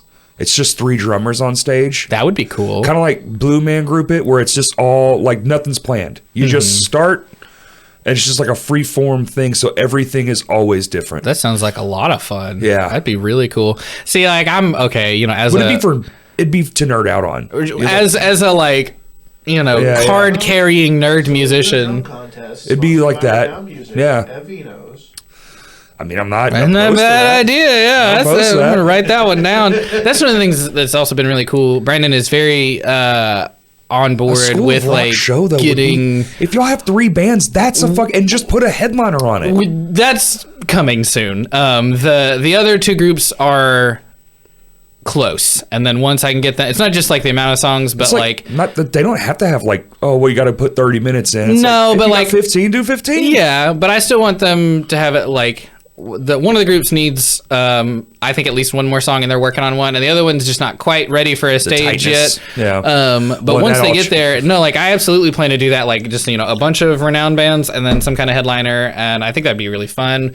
I also want to get them. I want them to all get a chance to play. At most of the local venues that they can, just so that they're do a friend thing and be like, put a heavy hitter on there and be like, yo. See, I know it wouldn't even be that hard. I could reach out and be like, all right, guys, who wants to headline a show with a bunch of kids? And then everybody like, me, I want to do it. It's already guaranteed to be sold out from all the parents. Dude, I'll tell you grandparents and parents, bro. With that last band, though, if it's a heavy band, they'll be like, my God, what are these kids? The show that we played at Sticky's was hilarious because like everybody and their mama was coming out to that show to see their kids play, and they all bought food. Like it wasn't just like the rest of us who come and buy like a snack and maybe a beer. Like they're buying like whole meals for their whole family. Rows of tables. Stickies did looking good like a Harry Potter night. scene. Yeah, Stickies did very, very well that night. But they're all buying like a decent amount of merch too. Yeah, no, everybody was there. I mean, dude, some of the best shows I've ever played are when the bands that are there is younger. Mm-hmm. Like especially merch wise, like you just said that we played at Texarkana one time, and all the money we made was from all the parents. But also, they're used to going to shows and being like, have to buy support something. Stuff. Yeah, it's part of their childhood. Mm-hmm. Yeah. You buy a commemorative item at the thing. I'll say that Vo has really good merch. Specifically, their sweatshirts. They're like $40, but best $40 I've ever spent, man. I have 2 of them actually, so I spent $80, and I wear the crap out of them, and they're so comfy and they're so cute. These parents and these kids are used to like going to arena shows and paying $50 for. Well, and they're like, your ticket's only $15. Your shirt's $20. Well, I got that. How are you living? And be like, we're not full-time job. We all have one. Yeah. Would you like to pay more? Yeah. Gold records mean nothing. I can't eat a fucking gold record. Yeah. Well, and I don't know. There's a lot. We've talked a little bit about the scene in general, and like. You've obviously been in it a fair amount longer than I have, but like the overall environment is an incredibly supportive one. How old are you? I'm 30. Fuck, almost your whole life, dude. Yeah. It's been an incredibly supportive one. There's lots of different genres, and even for those different genres, it doesn't get too cliquey. Like everybody goes to everybody else's shows. I try to go as many as humanly possible. I'll tell you, there are 2 people that I see, not just see at shows, but like see them going and like posting content. Matt Johnson, like scene hero, man. He always has been though, and I like that's clear, and he goes to everybody's shows. Doesn't matter what the genre is. He is out there. Spencer goes to a lot of shows. He doesn't always he'll slide in the back sometimes. He's definitely like, I was there, and you're like, wait, and then you see a photo, you're like, fuck. He was there, yeah. He'll sneak in on you, but he goes to a lot of shows, and there's a handful of people like that. JC's a lot of shows. Zach Smith he's also in half the bands that are playing everywhere. So he is doing something that it's in rare form. That we were just talking about him last night. He comes up in a lot of conversations. Yo, Zach.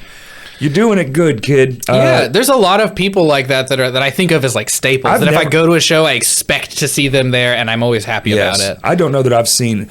I mean, fuck, even now, Sergey, he's another one doing it. Yeah. Where he's at every goddamn show. Here's my favorite thing. Band now, too. I'm not sure, but... Sergey, JC, and Zach are the Pit. And it's funny because two of those guys are like pretty big, burly dudes. And then we got Zach. Zach is fearless, dude. Oh, I know. He's the scariest of the three. I'm actually surprised he wasn't there last night. He'd probably be getting in there, wrestling with some folks. I love it. You're right. He has no fear at all. It's wild. It's incredible. For being such a tinier person, it's crazy the amount of just fearlessness. He'll just run right into some shit, and I'm like, wow, he's gonna die. We're gonna watch a human death right now. Poor Zach, gonna lose his life. But the scene is generally really supportive, and I love that about. It's getting really good about that. It is. And you've talked about that it wasn't always that way. Oh Lord. And there are times. I mean, sometimes band members won't see eye to eye, or people in the scene. There's squabbles. Listen, that's impossible to get rid of. Sure. We can't all be in it 100% all the time. Right. Fairy tale land. It's not reality. There's never going to be a version of everyone loves everyone here. This is impossible, dude. You're gonna fuck up and step on their sneaker. Sure. That actually happened to me. I had a kid run into me one time. He fucking ran into me and wanted to fight. I cannot imagine being in the headspace where I look at you and I think, I'm gonna fight this man. He was smaller than you. Because I'm not a large man. I just went and sat down. I was like, I can't have this. This is ridiculous. Listen, young man, I'm not trying to end your life today. No, it wasn't one of those. I was like, dude, just come on, man. You ran into me. I don't know what you're mad about. You tripped on my foot. He thinks I pushed him, but he was, moshing, and it was a complete misunderstanding. But you can actually. I don't know why I remember this so vividly. Probably because it was so absurd. You tripped over me. You ran into me and tripped, and now you want to fight. And Michael Moore Bros Peringo, when him and his brother owned that church, there was a venue in there, and it was at his venue.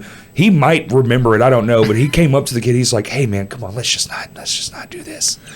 And I was like, I was sitting down, diffuse the situation. There we go. Yeah, it's an important skill. It's a very, very important skill. It's a tough one to learn. It is.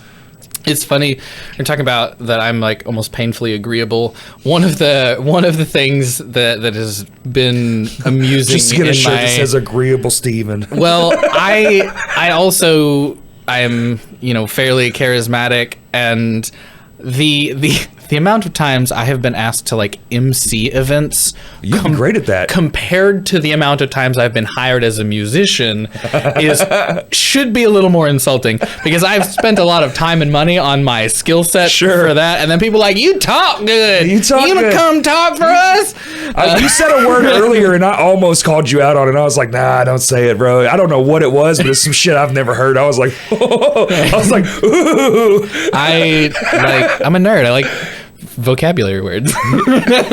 You're genuine about it, though. I don't know. Well, I thoroughly enjoy utilizing the full depth and breadth of the English language, which includes that sentence right there. Depth and breadth. A lot of colorful language that I will not use as a representative of Renown music currently, but there's a time and place for a lot of those words. I love them. They're great. They're super fun. I will use everything from that to some weird ones that most people have not heard in a normal context in a while, and I like it all. That's it's more what so it much was. Fun. Yeah. Off-color language is my only language. It's a good, powerful communication tool. It is, but also I just kind of I'm a trash human. So I say trashy shit. I do trashy shit. We can all be a little trashy. That's fine. I'm 100% wearing the same shirt from the last podcast. I forgot to change my fucking clothes this morning, man. I woke up. This is how my brain works. I woke up this morning and I've been renovating my home office. It's just been a hole to keep shit in, and it's literally dump spot. I've had one of those for a long time since we moved in, because we moved in 3 years ago. And it's just been holding all the stuff. So I went, you know what? It's time. I'm going to just do all the walls. And I woke up this morning, literally got up, got dressed, walked in the room, and started painting.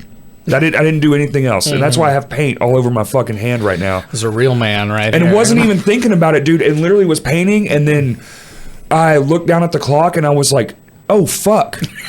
I'm supposed to be somewhere. I gotta go be somewhere. Yeah. And then I walk out of walk down the hall or whatever. I say walk down the hall. You can see my entire home from my entire home. Like it's not a big home. My hallway is a square of floor that is smaller than this table. That's my hallway. All of the rooms just meet in one spot in the middle. The congealing point. Yeah. My house is so weird. I'm gonna be. It's an old house though. It's like all those homes are very much like waste not, want not. I kind of actually appreciate old architecture. Being a guy that's in modern architecture, it's got pretty good bones. I got really lucky with the house I bought.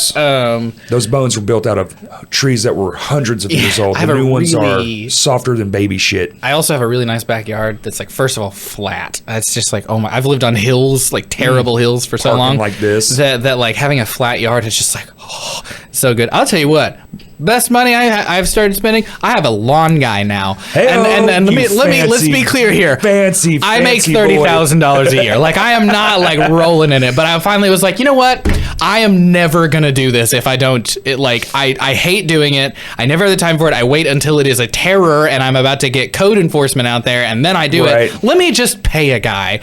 Best money I spend. I come home, you feel good. I don't have to think about it. I don't forget about it, and then I come home and my yard looks incredible, better than I've ever had it look. And I'm like, man, Harold, you're doing. If anybody needs a good lawn man, Harold Polio. He's a good dude. He's one of our regulars. He's a cool guy. Did you say his last name's Polio? Mm-hmm. Oh, that's tragic. He's a really cool guy. Harold, change your last name, buddy. Hi, I'm Harold Polio. His yard work is really nice. He's a good guitar player too. He comes in the shop pretty regularly. Get out of here. No, that's where I meet most people these days. They come in the shop for repair. Being in a small business is a great way to meet people with small businesses. Yeah. No, it's funny too because a lot of times like. I just want to say, fuck Guitar Center, dude. Like, we got to get. Y'all are starting to carry more things. Yes, I think. I'm not sure we'll ever properly compete with, large retailers like that. And I think they have a place because there is something like they will always, we'll never be able to carry Fender. It's just never going to happen. Right. That buy-in is way too high and the annual commitment is way too high. We literally couldn't afford it. But what people a lot of times don't get from Guitar Center that they want is honestly just come sit and chat. I got a lot of old rockers that come in, they want to talk about stuff. Every time I go there, it's like, well, here's go an hour or two. Mm-hmm. Yeah. And so like there is a personability to the business, and some of that is the size. It's kind of nice having a smaller but more diverse used wall, because our especially right now, we've had a lot of weird stuff come in and out. That white one with the Starcaster? Yes. Finally sold. That one Did found you a really? home. Yeah. Damn. Somebody online bought it. That's sick though. That was wicked looking. That was Harold's guitar. Hey, actually. Shout out Polio. What's up, buddy? But we get some really neat guitars that come through, and so it's a small selection, but it's typically a very interesting selection. Very diverse. Because I've got everything from 1975 Strat to those two Strats though, the 80s ones with I've got one that's an Elite, a Strat Elite, with the like button pickup so selectors. Far ahead of their time. I've got everything from that to like a used like cheap Chinese Warlock, like BC Rich Warlock. How did the button thing not become like the standard? I can see. Is it a sweat issue? I feel like there's probably a few things. One, guitar players are traditionalists. Like no matter what they say, the bulk of them like what they like, and that's why the Fender Strat has not evolved much. Period. Yeah, because they tried, and everybody was like, nah. That's why it's in the 80s. Exactly. So there's some of that. I'm sure there is a trade-off to it. One of the things that it gives you that you don't have with a standard Strat is the ability to use your outside two pickups. You can use just the neck and the bridge, and not the middle, and you can't do that on a normal Strat unless you get some special wiring. It's wired, yeah. Right, but you also toggle. Yeah, it's a 5-position blade switch. Right. But one thing you can't do on that one that you can do on a normal Strat is be playing and then go click and play your solo. So you'd have to be like, all right, there we go. And so like, it's not a better or worse. It's just a trade-off. If you're going to be kind of hanging out in one position most of the time anyway, like, go for it. Or recording. I think it'd be a really cool recording tool because you can get some combination, like specifically, essentially the Tele combination of the, straight neck pickup and that angled bridge pickup. I did do that on my Nashville telly. I took like 3 very not should be together pickups and put them in one guitar on a 5-blade switch. So I wired the combinations weird on purpose so you could get some funky ass tones. You'd like Scott. He does a lot of our electronics work, and I asked him because he's got probably 20 or 23 guitars somewhere in that neighborhood, and I was like, of those crazy that you've got, that's the average. 7, and I'm like, this is too many. The average number for our clientele is about 12. We get plenty that have 7 or 4 or whatever. Dang. But I've got enough people that'll come in and I'll be like, how many guitars do you have? And they're like, oh, let me count. And I have to stop and think. Oh my God. You probably have more than you think you do. That's been my experience. Here we go. Uh-oh. I'm only counting functional guitars. So if I just gave one away. Praise God. You did. If you can't pick it up and play it doesn't count. So if it's a project guitar, it doesn't count. Okay. So there you go. No. Okay. Oh, no, that one. Shit. They add up. What if it's a glass case? Glass case? Oh, well, it's not in a glass case yet. Okay, 7. Yeah, okay. Yeah. So a lot of people have more than they realize. They just You started messing with my brain. I was like, wait a minute. That's like tattoos. How many tattoos do you have? Fuck, I don't know. I lost count years ago. But I still don't know how many I have. Well, I only have one, so it's tattoo. Yeah, I want a lot more. It's just time and budget has not allowed me to do that just yet. But I will be likely fairly covered in ink by the time I am dead. And to this time next year, and you're just fucking like full on SoundCloud rapper. You're just like people just get on that hook. It's like go. I mean, it is incredibly addictive. Oh, like, sure. Once you see it, you're like, you know what? I do want more of this shit. Tattoo. Yeah. Well, Anthony is a human tattoo now at this point. He is just. I mean, it's all of his body is a tattoo. It's insane. He got a tattoo today. There you go. Yeah. See, speaking. Hey, Powerpuff Girls slaps. All of those old Cartoon Network shows are super good. That's like my whole childhood going to like my grandma's house in Texas. Cable when Cartoon Network first came around, you were just like, oh my God. There's game changing this one episode of I mean I watched Powerpuff Girls in between other things, it'd be just like a long string of cartoons, but there was this one episode that I remember because you've seen it, they're like got these little knot hand those round things, but it's a cartoon, so it doesn't matter. They just touch something and pick it up. And there's this one episode where they get zapped to something and it changes their bodies and they have hands now, and it is the funny because they're literally they can't pick anything up, and I cried laughing when I saw that the first time. It was the funniest thing I'd ever seen as a kid. Because again, you just accept that. Right, it's all it takes to pick it up, and then simple animation. Then they can't. Oh, it was good. One of the shows that I think is the shining beacon of interesting television is Courage the Cowardly Dog, because it basically created a genre that is questionable and that's horror for children, because that show is terrifying. I watch some of those. Oh, I love it. It's great. But I watch some of those episodes and I'm like, we really did this on cable television, didn't we? This was dark. There's some heavy, weird. Have you seen what my parents grew up watching cartoon wise? As long as there weren't curse words. That's that's the only thing that was off limit. I mean, it's just don't say fuck. And dude, fuck and nudity. Cursing and nudity was the only thing off limit, but murder. Cartoons used to murder unbelievable amounts of murder in old cartoons. You the one that told me the Tom and Jerry thing?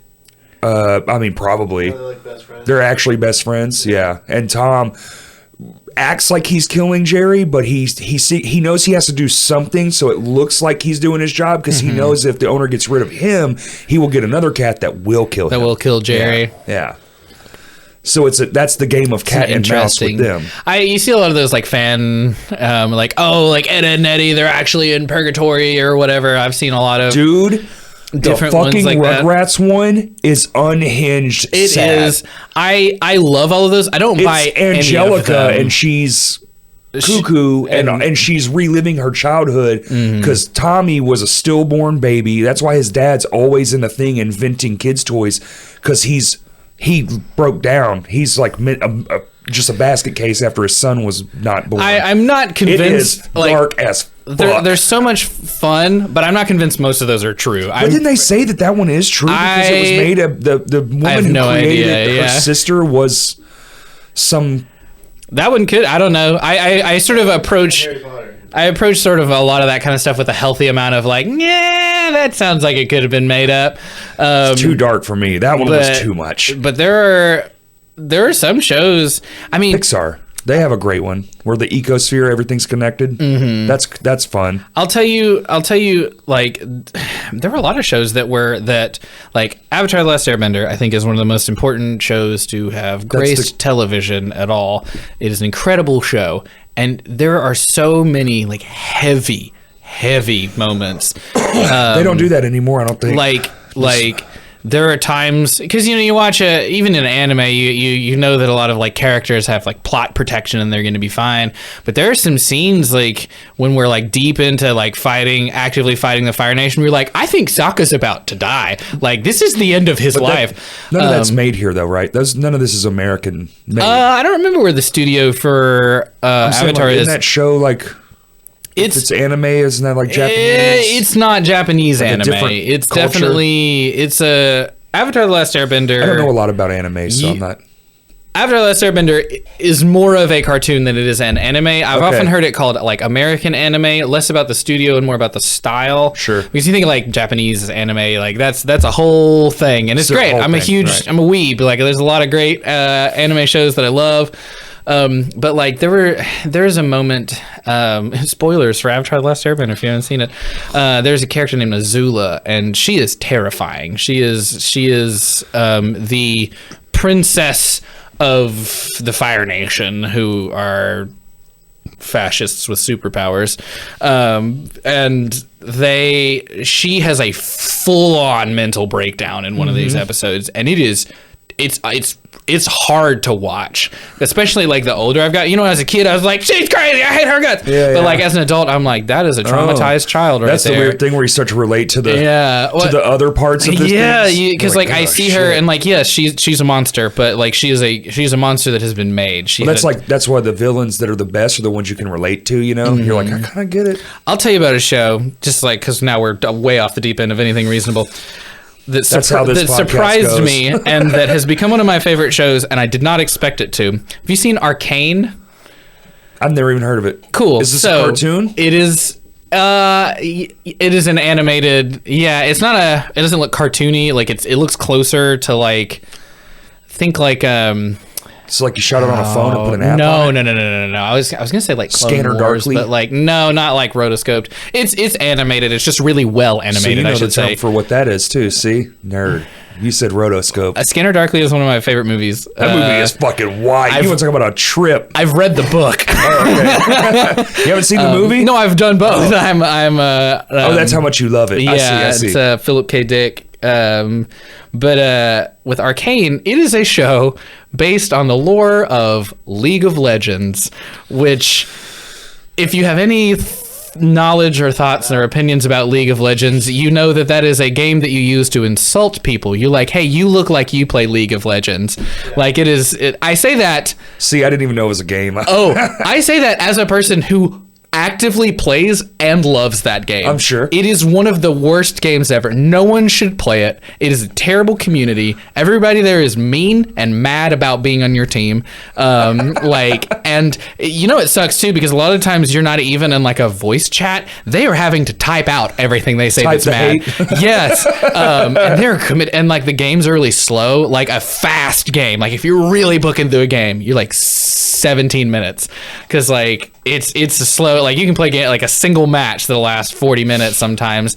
So you get 40 minutes of what is that? Like rolling? Is this a dice rolling thing? No. League of Legends is hard. It's a computer game? It's a MOBA. MOBA? It's like Dota 2 or Smite would be similar. League of Legends, it is an unnecessarily complicated team-based game where you're trying to destroy the other person's base. That is the simplest version of explaining the game. We would be here for like another hour if I tried to explain how the game works. We don't need it. Well, it's not worth it. Pick up on it anyway. And so I saw that they were making a show based on this lore, and I was like, I know two things about this. It is going to look incredible because they've always had good animations for the like promotional materials, and it's going to be stupid. Nobody, because like as a person who loves League of One of those Legends, things where the fan base will make it bad. oh yeah, and Like- and then it came out, and I watched the show. And it was incredible. Like, the writing is good, the acting is good, the animation is next level beautiful, the characters are compelling. Everything about this show is incredible. I was so floored because I was going to watch it and I was going to have a good time and I was probably going to like it. Did everyone else hate it? No, everyone loves it. Like, okay. it's like, that's the other thing. It got popular. Like, people... What's it for on? better or Is for this a worse, stream? it's on Netflix. Oh, It was a okay. Netflix show. They did it.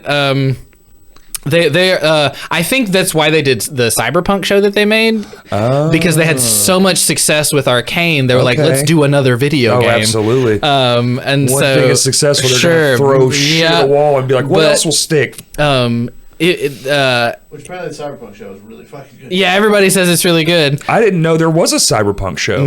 They made it. It's an Is this a animated show. cartoon too? Yeah. Okay. Fuck. But with Arcane, like I got to write this shit down more the often. problem that it has made, though, is that there are so many new people that think Arcane is really cool, as they should, and they are going to make the terrible mistake of downloading League of Legends to go play it, and they should not do that because they are not going to.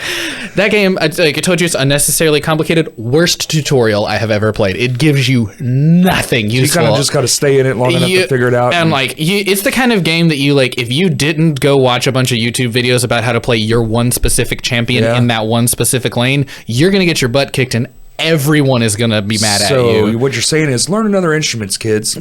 Don't play this game. Pick up a guitar. I love League of Legends. I've up a played it. drum I've set. played it. I'll play in competitive sometimes. I haven't in a while, but like I deeply love this game. Nobody should play it. Nobody should play it. Stay away. Just Stay away, children. Do yourself a favor. Do not download League of Legends. Go to Renown Doesn't and matter start that it's a band. free. Yeah. Hey. Come to Renown and start a band for sure. We'll fix your guitars. We actually, our students get a discount. They get a flat 10% discount on all accessories and stuff that they buy from us. A lot of times, it's not like an advertised thing, but like if one of our kids, something breaks on their guitar, we're gonna probably fix it for them cheaper than we're gonna do it. Sure. Like, because we want to see them continue to succeed, and so like we're gonna take care of our kids and their kids. Yeah, like You know? if a 15-year-old comes up and is like, hey, I broke this, I'm gonna be like, all right, leave it with me, I'll fix it, and then I will not tell your parents what you did. But the rule is you can't quit lessons. That's right. For 2 more months. Or whatever. Not exactly between that, us. but yeah. It's Hey, like, I won't say a that's word, fair but trade. nah. But it's really cool though. It's a lot of fun. Or sit here and watch me do it, so you know too. I do a lot of that. foster Anytime that as well. Anytime for any customer, if you come in and it's a simple thing and it's something I can show you how to do, if you've got the time and I've got the time, I will show you how to do it. Yeah. Most maintenance that you can do on your guitar, you can do with a screwdriver and an Allen wrench. I'll tell you what, that's a lot. Like I had to learn that one with the volume pedal. Mm-hmm. It's just a tensiometer. Yeah. That's it. That's it. That's all the It's a fucking pot, is, and yeah. you can fix it with damn near anything. Mm-hmm. It's so simple and so Tensiometer easy. is a $6 part. Yeah, Like, I mean, like, I was mine broke and like I don't know where my allegiance lies with these things. I've got the metal one, and I still need to take it to my buddy to figure out the power supply issue. The one. oh, the way that I bought at you Renown the other day. I forgot about that That one. handmade 1970s the classic, glorious, dude. glorious handmade pedal. But look how long it lasted. I just want to say mine lasted 2 years. Mm-hmm. And they know it was bad, and they changed the part now. It should be made of metal. You're stomping on these things. Sure. Even the one that's got like a string, get out of town with the string. Get out of here. But that's literally how easy. You can take a broke one and be like, oh, the plastic broke, and literally just take a piece of string And put it on wind it there. around the end, and boom. Well, and there's so much to a lot of people, a lot of guitarists just don't understand their guitar, their instrument. Right. And that's fine. I'm not like I knew nothing about guitars before I started, and I just happened to see a lot of people break their own guitars in preventable ways. And so that has gotten me to be like to want to share as much of that information, because as much as like it is part of our business model to fix your guitar. If you don't have to, I would rather you not have to bring it to us. And just there is something about a professional setup. There is even on a $1,000 guitar. Oh sure, just we set up new guitars all the bits. time because especially if you just bought it online, it shipped in from who knows where. That neck has definitely moved since they set it up in the factory. 100%. It's going to need a little bit, at least an adjustment. Like I just bought one and I want to bring it. I want to bring it up there because I can tell right at the one. There's a little bit of just like clunkiness in the neck there, and I'm just like, man, I bet it's backbowed. Yeah, I was like, I bet if I just brought it up there and spent about 5 minutes, I can probably get it straightened out. That's been really cool too. I am of the people who can do any degree of repair at the shop, I am the worst at repair. In that I have the smallest skill set. The things I know how to do, and I can do them just fine. But like it very, very quickly gets out of my purview because mostly my job is the front, the reception end, and like getting it sent to the back and dealing with the retail and all that. The people person. Yes, which you are. I'm the face of Renown Music. Hello. But it has been really fun to get to learn about some of that repair stuff because you can. A quarter turn on the truss rod can make the hugest difference in how you play. Moving your saddles up and down just a little bit, but millimeters. Yeah. Intonation is literal a huge millimeters. One. Yeah. Especially if you have two guitar players. It took me a sad amount of time to understand what that means when you have two guitarists. Mm-hmm. And being most of the time, intonated properly. It's we were talking about like me being TikTok famous. I made a video about how to intonate your guitar.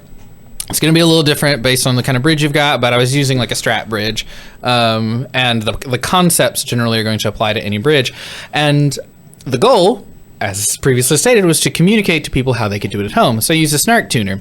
Technically speaking, if you're setting intonation, you're supposed to use a strobe tuner, something more expensive and much better. But like, I am not about to start this video with like, hey, here's how you at home can intonate your own guitar. Start with your $300 strobe tuner. Like, no, I'm not going to do that. Every YouTube tutorial ever. I know, I hate it. It's So a very simple way to do this. Just use this really expensive. Literally just saw one and I went, wow, let me look this up.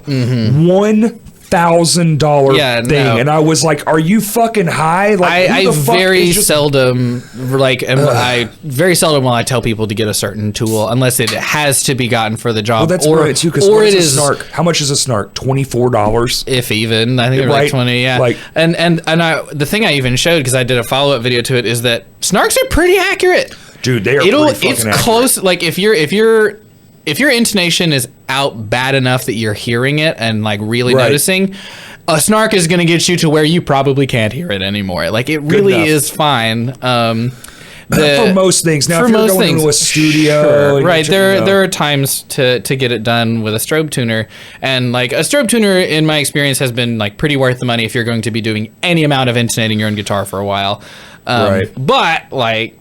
Most of us are poor, and so we need the budget way to do it. I need to do it fast. Like I don't need to be breaking out shit. And blah blah blah blah blah. Like I just need it now. I have a thing coming up, or maybe we're gonna do a live stream, and it's got to be. I forgot. Fuck. Right. Because I got 10,000 other things. Because we don't get to just be like, oh, it's one thing. That's another thing about being in a small band. It's all on you. Oh yeah. All of it. Every single thing. We don't have techs that come do work for us. It's all. You have to be a fucking guitar engineer, a drum engineer, a sound engineer, a fucking social media genius. Christian and I talk about that a lot. That's part of why he's developed the skill sets that he has, because for a long time, that's like. We're in an era where it's really difficult to just be a band. You're a band. You're content creators. That's right. You're making your own ad mats. You need to be good at video editing and have decent hardware for it. Like, and I hate that. Like, I want to not have to do all this. So, yeah. Are you prepared to spend $50,000 on other shit? Yeah, that is not your instrument. And on the one hand, it's cool because the internet is cool because you get to see. I can see local bands from places I will never visit. The reachability is insane, right? But then that comes with an expected benchmark of content and quality, output.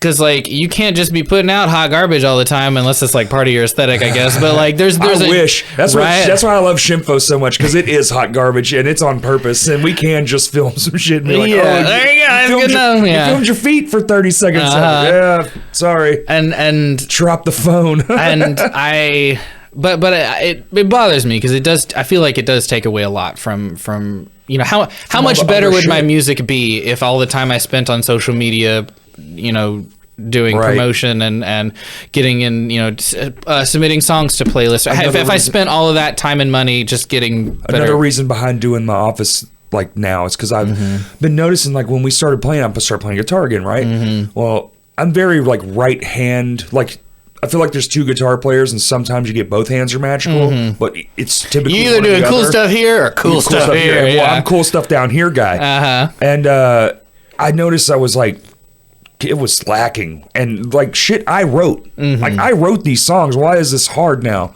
Yeah. And so I was like, oh, this is bad. I've been ignoring this far too much. So I who's got the time? I brought an amp.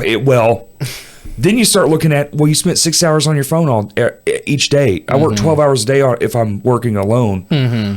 So I spent 12 hours at my job and 6 hours on the phone. I could have easily spent, dedicated at least one more hour. Sure, and there's definitely a fair amount of that. But I think, I have started doing that too. Part of the thing too, though, is, with the way our economy is, and I'm fairly like anti-capitalist in general, like the work life that we all have to have tends to be fairly soul crushing and like can be draining. And so then when you get home, it's hard to then think of like doing the productive work of practice when it's like, man, I'm especially when I was a teacher, like, oh my God, I'd get home and I would just stare at the wall for like an hour because I just needed to just like decompress.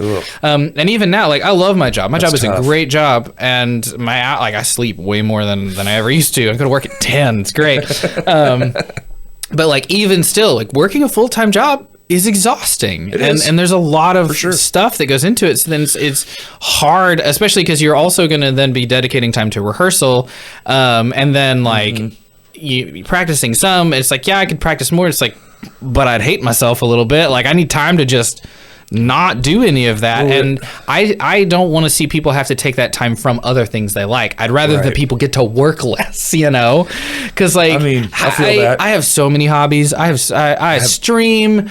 I thought I had a lot of hobbies, and then I met you, and I was like, my God, this man is a hobby. I like to do things, and I love, like we're talking about content creation. I love content creation. I don't want to like spend a lot of time thinking about the quality of it. I just want to do it. It's like a stream. But then again, hey, so that goes and spend more money. Yeah, I look at my like home setup. I'm like, wow, maybe it's time to upgrade my computer. It's just something a little more powerful. And it's like, man, I do this once a month. Yes. Like, why am I trying to spend money on this? Because if you had the more powerful computer, you could do it. Maybe you could do it more. And then, so I think something that a lot of us go through, and that I find myself going through fairly often, is thinking like, okay, well, the way I could justify it to myself is if it was making money, and then that takes extra work, extra time, extra front end capital, and then you get in the awkward part where it doesn't make enough money by itself to just pay your bills, but you don't want to, but like it's, you want to maintain it, you want to keep it going, but your job is exhausting you. And I think a lot of us hang out in that middle spot once we start getting some degree of success with anything that we do, and it sucks. It's instead of letting draining. Go of this so this can grow and do more, because the more time you invest, dude, if you're good at it,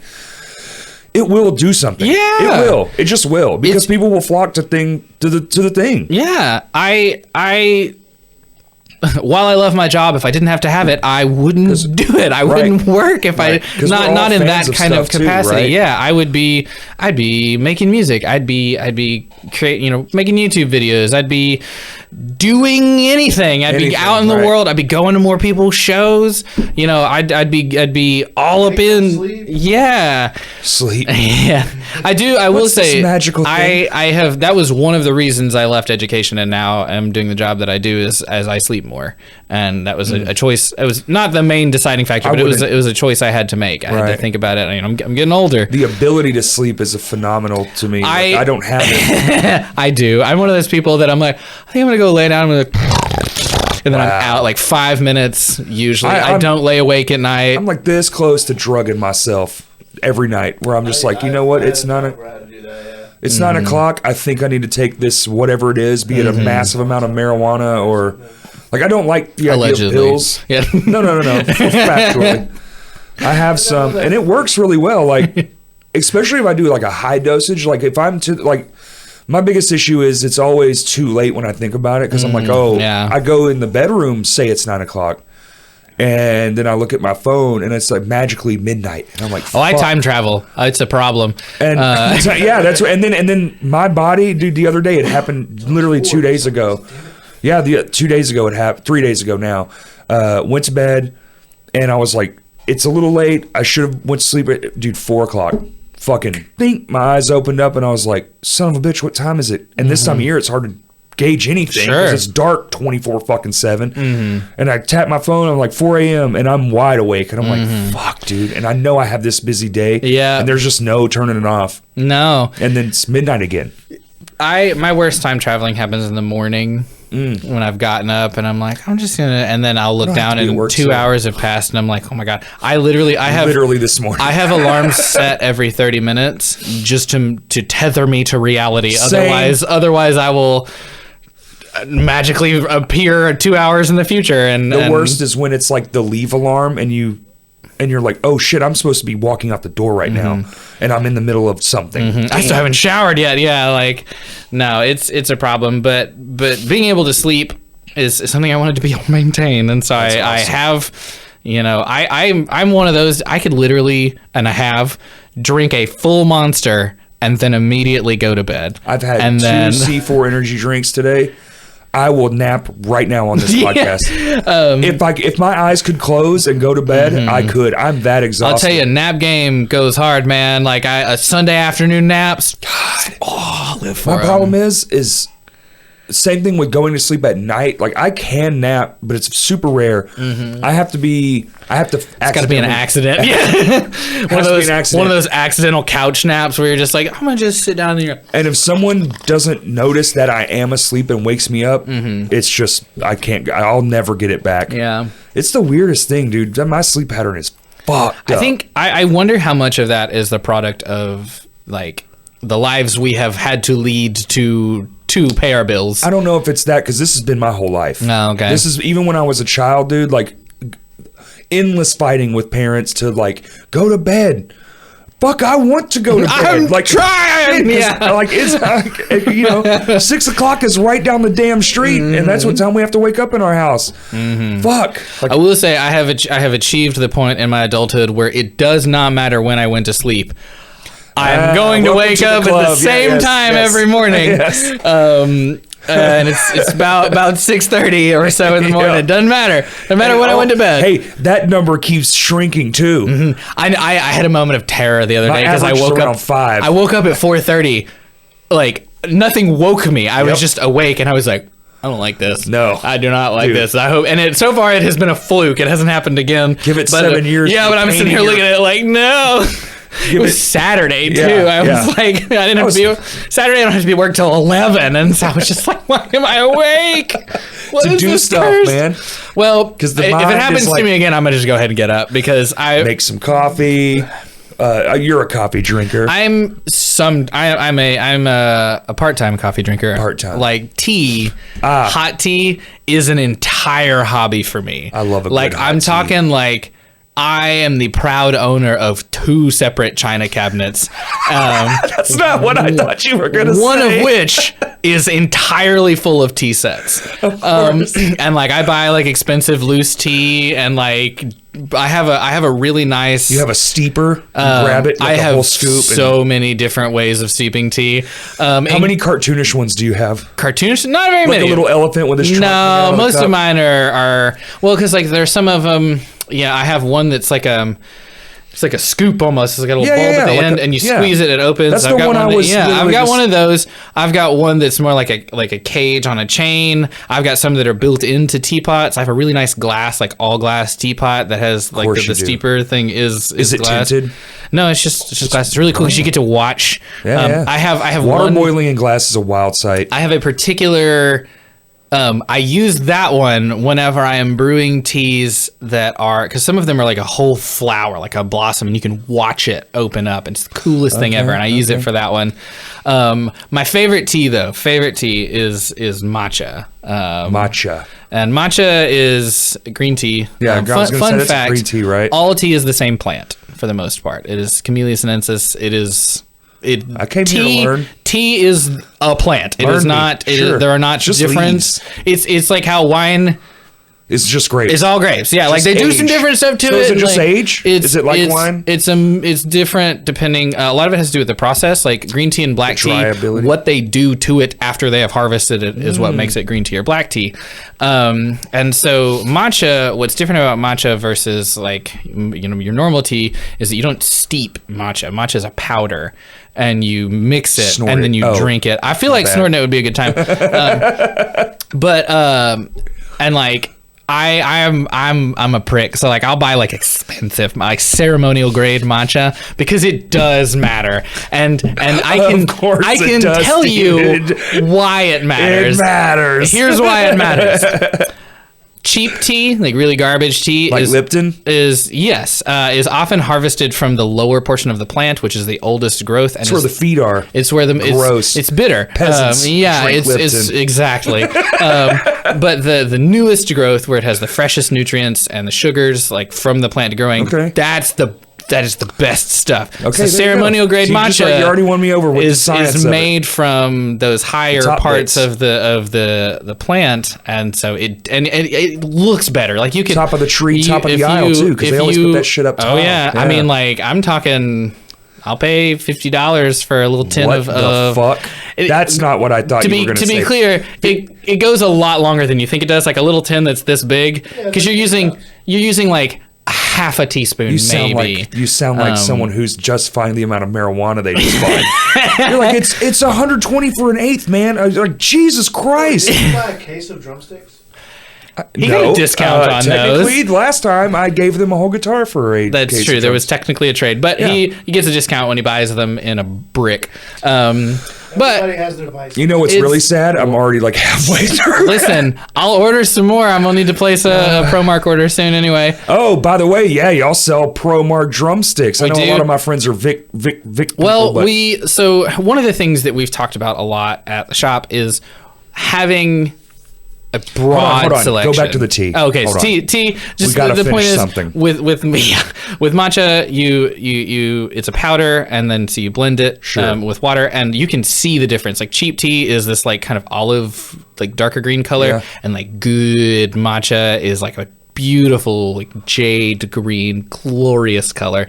It's not for everyone. I love your passion for it, though. Matcha, particularly if you're drinking it like neat, without not like a latte or something, like you would take some alcohol or something. Yeah, it's not. It tastes like dirt, but like really nice dirt. Like really good dirt. Really good dirt. It's a bit gritty. It not if you do it right. A little toothy. The other thing with it too, so like, you don't pour boiling water into matcha. You need to do that at about 170, 175 degrees. And I have a nice tea kettle where I can set the temperature. Oh my god! Yeah, it's a thing. And matcha, part of why is because it's a flavor thing, but also you don't sip matcha because it'll separate. It's a mixture. Chug it, and so you drink it relatively. We don't chug it per se, but it is meant to be consumed relatively quickly. That's a skit. Musclehead. This dude will chug a fucking C4. I chug all liquids. I don't have a sipping balance. I see. I tried to keep pace with you I'm gonna today, make you some. I cleared this long before. I sip beers. Like there's the only time I like crush beers is when I'm at a show, and there's an excitement to it. But like when I'm just like drinking, I probably won't even finish this one. That's crazy. See, I don't have that. It's a sip thing. I think I have a famine. I think somewhere in my family's history, on one side or the other, there was a serious amount of famine. Mm-hmm. I can't have an empty plate. Like I have to. Like if there's food on the plate, I have to clear it. Eat it. And fluids are the same way. There's no. I don't waste liquid. Like if I shake a can and there is this much, straight up, I will like open a can, drink one, and then open another can and drink like this much, and be like, I'm done. That's about it. My wife. It makes me insane. I will pick up 20 full cans of something. I'm like, fuck, fuck? And I'll try to taste it to see if I can drink it. And it's like, no, it's bad because it's terrible for you. It came in a can. Of course it's terrible for you. That is wild, dude. Now matcha sounds like my kind of tea. I'll make you some matcha sometime because I have some, and I have some really nice. I can't drink a $50 drink. The drink isn't $50. What would that break down to per drink if you had to guess? Not as much as you think. Down to a Patreon. My brain goes to like the $5 mark. Yeah, probably around. Are we talking a cup or a pot? It's $5 a pot? You make it in a bowl. Holy fuck! It's a bowl. He says it's a bowl about this big, around, and I have like a bamboo whisk. Like there's a whole thing to it. It's cleaner. It takes the woody flavors out. I don't know why. I just like the bamboo whisk. It's okay. There's even not rules, but like procedure for like give me some science on it, like, about how you're supposed to do it to get a nice foam on top of it. It's a whole thing. This is phenomenal. Listen, this is phenomenal. I have so many tea sets. Like, not just like, I have like standard ones. I have some really lovely ones. It's to a point where I don't let people buy them for me anymore because I'll run out of space, and because I don't trust everyone's taste. And when it comes to the ones I'm going to actually like, a lot of, if you like any one thing, people are like, he likes this. Let me go get it. And then that's all you get forever. Right. And so I've started telling people not to, unless like you're one of those select people whose opinion I trust and who will see something like, ooh, this would be nice for his collection. Right. Then that's different. But and there used to be a local tea shop in Little Rock that I would go to all the time. She moved. She's in a different state now. Abby's Teas and Things. And so now I don't have one. But anyway, back to Renown. Stephen's next business adventure. Hey, that's another thing. You can be the tea guy. No. I don't need more things. I need fewer things. But we want to. I never thought I'd say this, but you definitely need fewer things. I absolutely do. Unbelievable. Like, you know how his obsessibility. Like, we just went on a 20-minute tea tirade, and it all made sense. You made it make sense. It does make sense. Because at the end of it, I was like, there's no fucking way you could justify $50 for tea. And then I'm like, well, the science. Yeah, it also lasts for a good long while. If you keep it in a cool, dry place, sure. It's not indefinitely, but a long time. I keep my Lipton in a Toy Story candy box that I got. I get like, when the plague hit, and I was still a teacher at the time. And suddenly I'm like, it's just like March and I'm just at home all day. I hate this, but the reality is that was the happiest I've been in my adult life. Sure. As an individual, because I finally just had all the time in the world to just do the things I wanted to do. And I realized just how overworked I was and just how many, I cannot tell you the last time. I didn't get that. I had to work the whole time. Well, I'm sorry. Yeah. It sucks. Nobody should have had to work through that. I was giggling. I was just like, people need flooring. I realized that whole industry exploded. I'm sure. Yeah. Well, people are looking at their floors like, they got to stay home. Yeah. We're just now seeing the tail end of it all. Dang. In my industry, like, people were like in their house going, you know what? Now that I gotta be here all the time, this place looks like shit. But I couldn't tell you the last time I was bored. Couldn't tell you. I haven't been bored in years. Wow, that's amazing. Because when I finally have time, there's a list of stuff that I would love to do. Fair. And if anything, I come down like, what am I gonna? Which of these things that I love am I going to do first? And then for sure. And then I'll sit at home and scroll TikTok instead. But God damn it, that's the death of me, man. It is. I fucked up and got into that on YouTube because I'm a YouTube guy. Like, that's my go-to. Fuck YouTube Shorts. Well, YouTube Shorts is just TikTok for YouTubers. Yes, I know. And it's dangerous. It's fucking dangerous because now what they've done, because they have a wider platform, they don't just have the reel, they have the full-length video. Well, now if I find someone and I'm like, if you stay on it one day, if you stay on it one loop and then it loops again, fucking there you go, buddy. Let's toss in 10 more, and then when you clear out of that after fucking 2 hours of shitting, now in your timeline, in the regular timeline, well, here's this person you found. Well, here's their full length, The full video, videos. yeah. Let's waste another 12. But they got you. They do, Ugh. but I need to have a toggle. Turn that shit off. Yeah, I do have a lot of hobbies that I would love to do, and so if suddenly I just had all the time in the world, I'd eventually get bored, I'm sure, but it would take a while. It would be months before I ran out of stuff to do. Minimum of months. Like I feel like it'd be years, really. I think don't even about how know long because there's things so take. many things. There's so many hobbies that I haven't touched in years. I knit. I know how to knit. Fair. I like woodworking. I love it. It's awesome. Time consuming. Super time consuming. Yeah. There's a lot of stuff I would love to have the time to do, and just I'm like, I don't really got the time to do it. Or the spoons, I guess, like the emotional energy to do the thing. You know, you sometimes spoons. Yes. I thought you were about to tell me you collect spoons. I was like, I do not thing. collect That's crazy. spoons. We gotta have spoons for your tea sets, dude. I have a couple of like Demitas spoons for that, but I don't collect spoons. That is not a thing. I was just about to be like, you're like a grandmother. Are we running out of time? Like spoons yet. Oh, my house is so funny to look at because it looks like if you didn't know anything about anybody that lived there, you would assume that an old lady lives there with her 20s aged son. Because that is what my house. Like if you look in my room, I don't think this kid is playing a role in it. I have my nice like gaming setup, like a good desk, 4 or 5 different keyboards that are in my room. Are you stream gaming or do you stream like your music? I haven't had it set up to stream music in a while. Usually I'm playing indie games, Walking simulators. Some of them are low-key walking simulators. Hold on. I played Iron Lung though. Is that what it sounds like it is? Yes. Well, okay. It's games that are like first-person environmental storytelling kind of games, but where the primary like interaction mechanic is a lot of walking. Like Zelda? But Zelda, like VR Zelda? Like no, I play one of my favorite games is an indie game called Naissance, and there is literally not. There's like 2 buttons. You've got your WASD. You can move around or whatever, and you're looking around with the mouse. But like you can jump. There's a run feature, and you can like.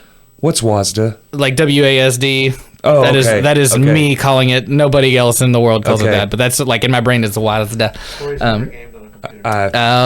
It's your arrow keys, but it's over here count? because you need your right hand, so you don't have to be like this. No. Once you said it was the key, I was like, okay. That's this. But W is forward. But there's no walk. There's no like interaction mechanic. There's no like press this to interact, or like you have to solve puzzles by clicking things. It's literally they're very basic. I wouldn't call it basic. I think that's a misrepresentation. Hey, but mechanically simple. The game is angry. You're King Nerd. Honestly, have you seen this new podcast? It's called Are You Garbage? No, but I am garbage, so I belong. Dude, every time they're like, "You do that," I'm like, "No one, everyone does that, right?" Also, like 20 minutes. 20 minutes, okay. I am over here like you need a segment, like a nerd segment. You are. I have a lot. Fascinating. Okay. With your ability, like you're. It's not just the amount of things you like; it's the amount of detail of the knowledge of the things that you like. I spent a lot of incredible. time figuring out why I like those things and what I like about them, so that I can share them with people. You break it down very well. We need to set up a special episode between him and Eric. Oh my God, you and Eric in a room would be unbelievable. He's a very passionate person, like detail oriented.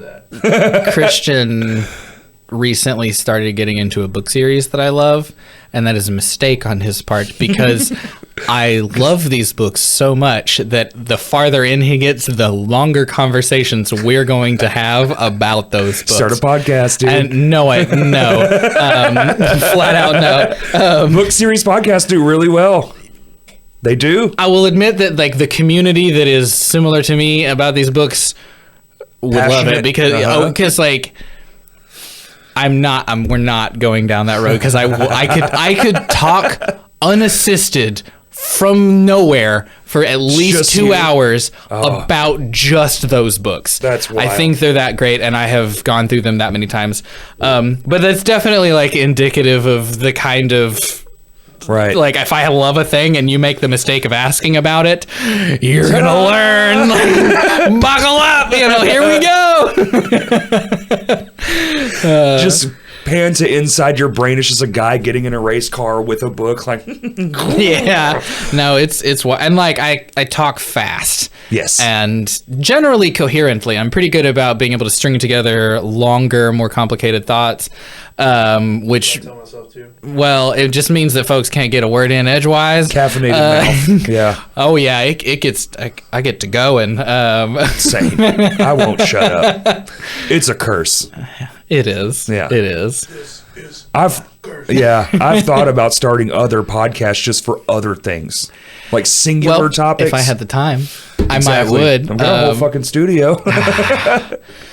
Don't give me so I'll start thinking about it. And I'll start being like, how could I make this work? like a backdrop stand thing. That's what I'm saying. Just Down. multiple Just roll backdrops. Like, you remember how you used to go get your family picture taken? Yeah, Like, which yeah, one do you want? You want a forest? Cool. We got forest. That's LB. Well, Down. we'll probably because we talked about doing something like that at the Just sit shop. here all is day. having podcast. like tools for content creation. it's So content cameras. creation room. I think that's brilliant. That's a later plan. It will not be immediately available when the new shop is open, but that is a thing that is on our radar and that we want to work on. I think that's something that low key. I've actually talked to a lady. I did work in her house, and she's a real estate agent. And I was telling her, like, oh, I have a podcast. She's like, oh, I want to start a podcast. And then just this random individual whom I've never met, and she's like, there really should be a place where you can just go. I would pay blah blah blah blah blah. And I was like, fuck, I will come to your motherfucking house for that kind of money. What the I'll fuck are carry you it talking to about? Yes, you. I will be Need that. cameras? I got you, man. Like, How many of your friends want to do podcasts? Right. Holy shit. It's there. Yeah. It's there. The demand is there because it's an unknown demand. Dude, I know so many people that are like, oh, you have a podcast? And it used to be like, of Oh, you course have a do. podcast? You mid-30s loser.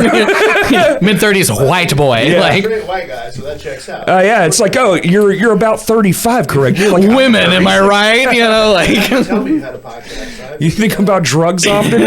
Fancy that, you moron. new concept, guys. We're Yeah. gonna get super high and talk into a microphone. Here we go. It's fun. That's the Joe Rogan experience. That's No, like, I'm just saying, like, getting high and talking is a blast. I like the D&D podcast I'm on. We only get to record like once every 2 or 3 months, and it's really funny too. You don't get those kind of numbers. See? Well, it's funny though should just- because one recording though will be like 4 episodes because I got you. we'll Break it record up. for like 5 or 6 hours. Are you straight. playing in the? Is it like we're? It's an doing a actual match? play, yeah. Okay. Well, and so with D&D, so you're talking it out, and now. Hold on just a second. Yeah. God, we only have 20 minutes. I know. Fuck. See, I knew we Part needed like 2. 7 hours. Yeah. I knew this was going to be like this. Like 2 hours. I knew this was going to be like Yeah. this. We should, you know what we should do? We should cut this and do a part 2. I'll do that. We should do a part 2. I knew it. I fucking knew it. You should come on and play D&D with us sometime. We do a I don't know that you want that. You'll just be explaining it the entire time. well, we're not, I wouldn't call us mechanics light per se, but it's far more oriented towards storytelling.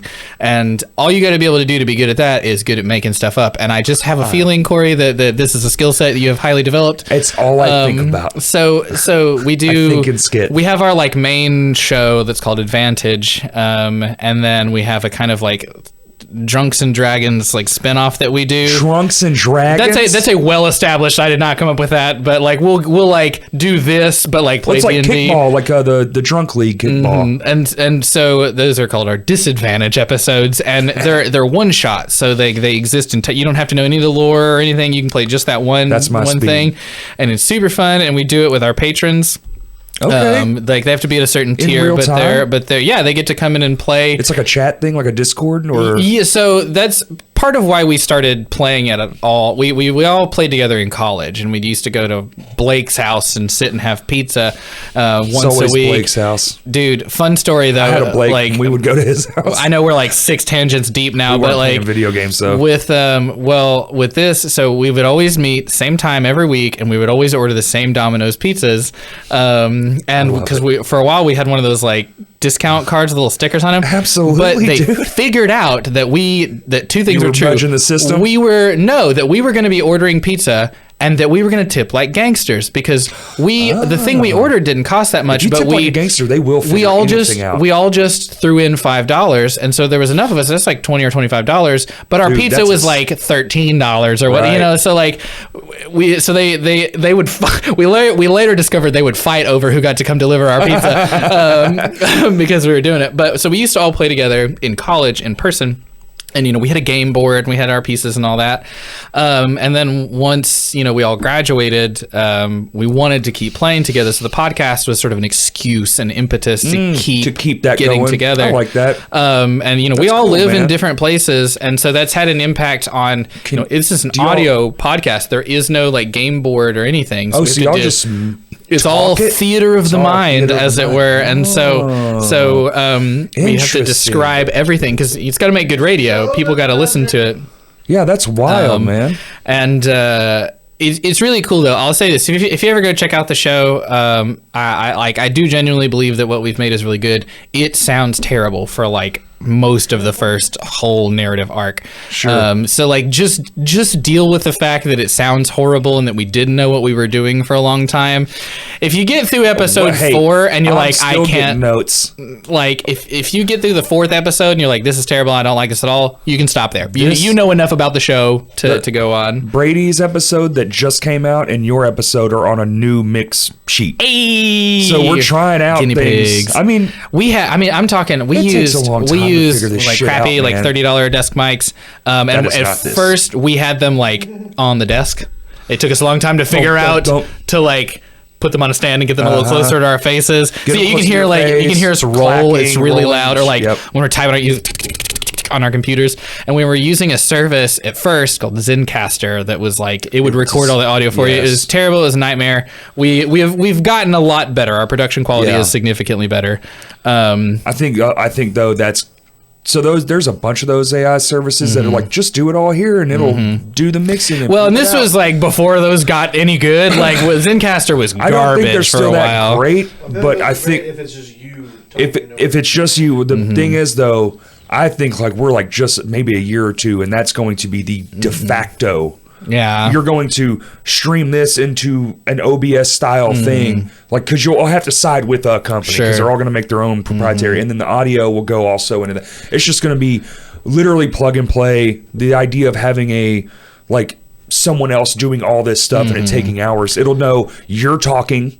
And it'll cut to you. It'll cut audio. It'll do it all automatically. Cut out the ums. That's so fucking soon, and you'll be watching it on a 4-second delay. You know, like it's definitely been a growing experience for us. Because what we do is we just we have our mics and we all record on our own computers, and we have to like clap sync to get a spike in the audio, and then we send them all over to our dungeon master, and he. What do you think this is? And they is that your clap sync? That's it literally is.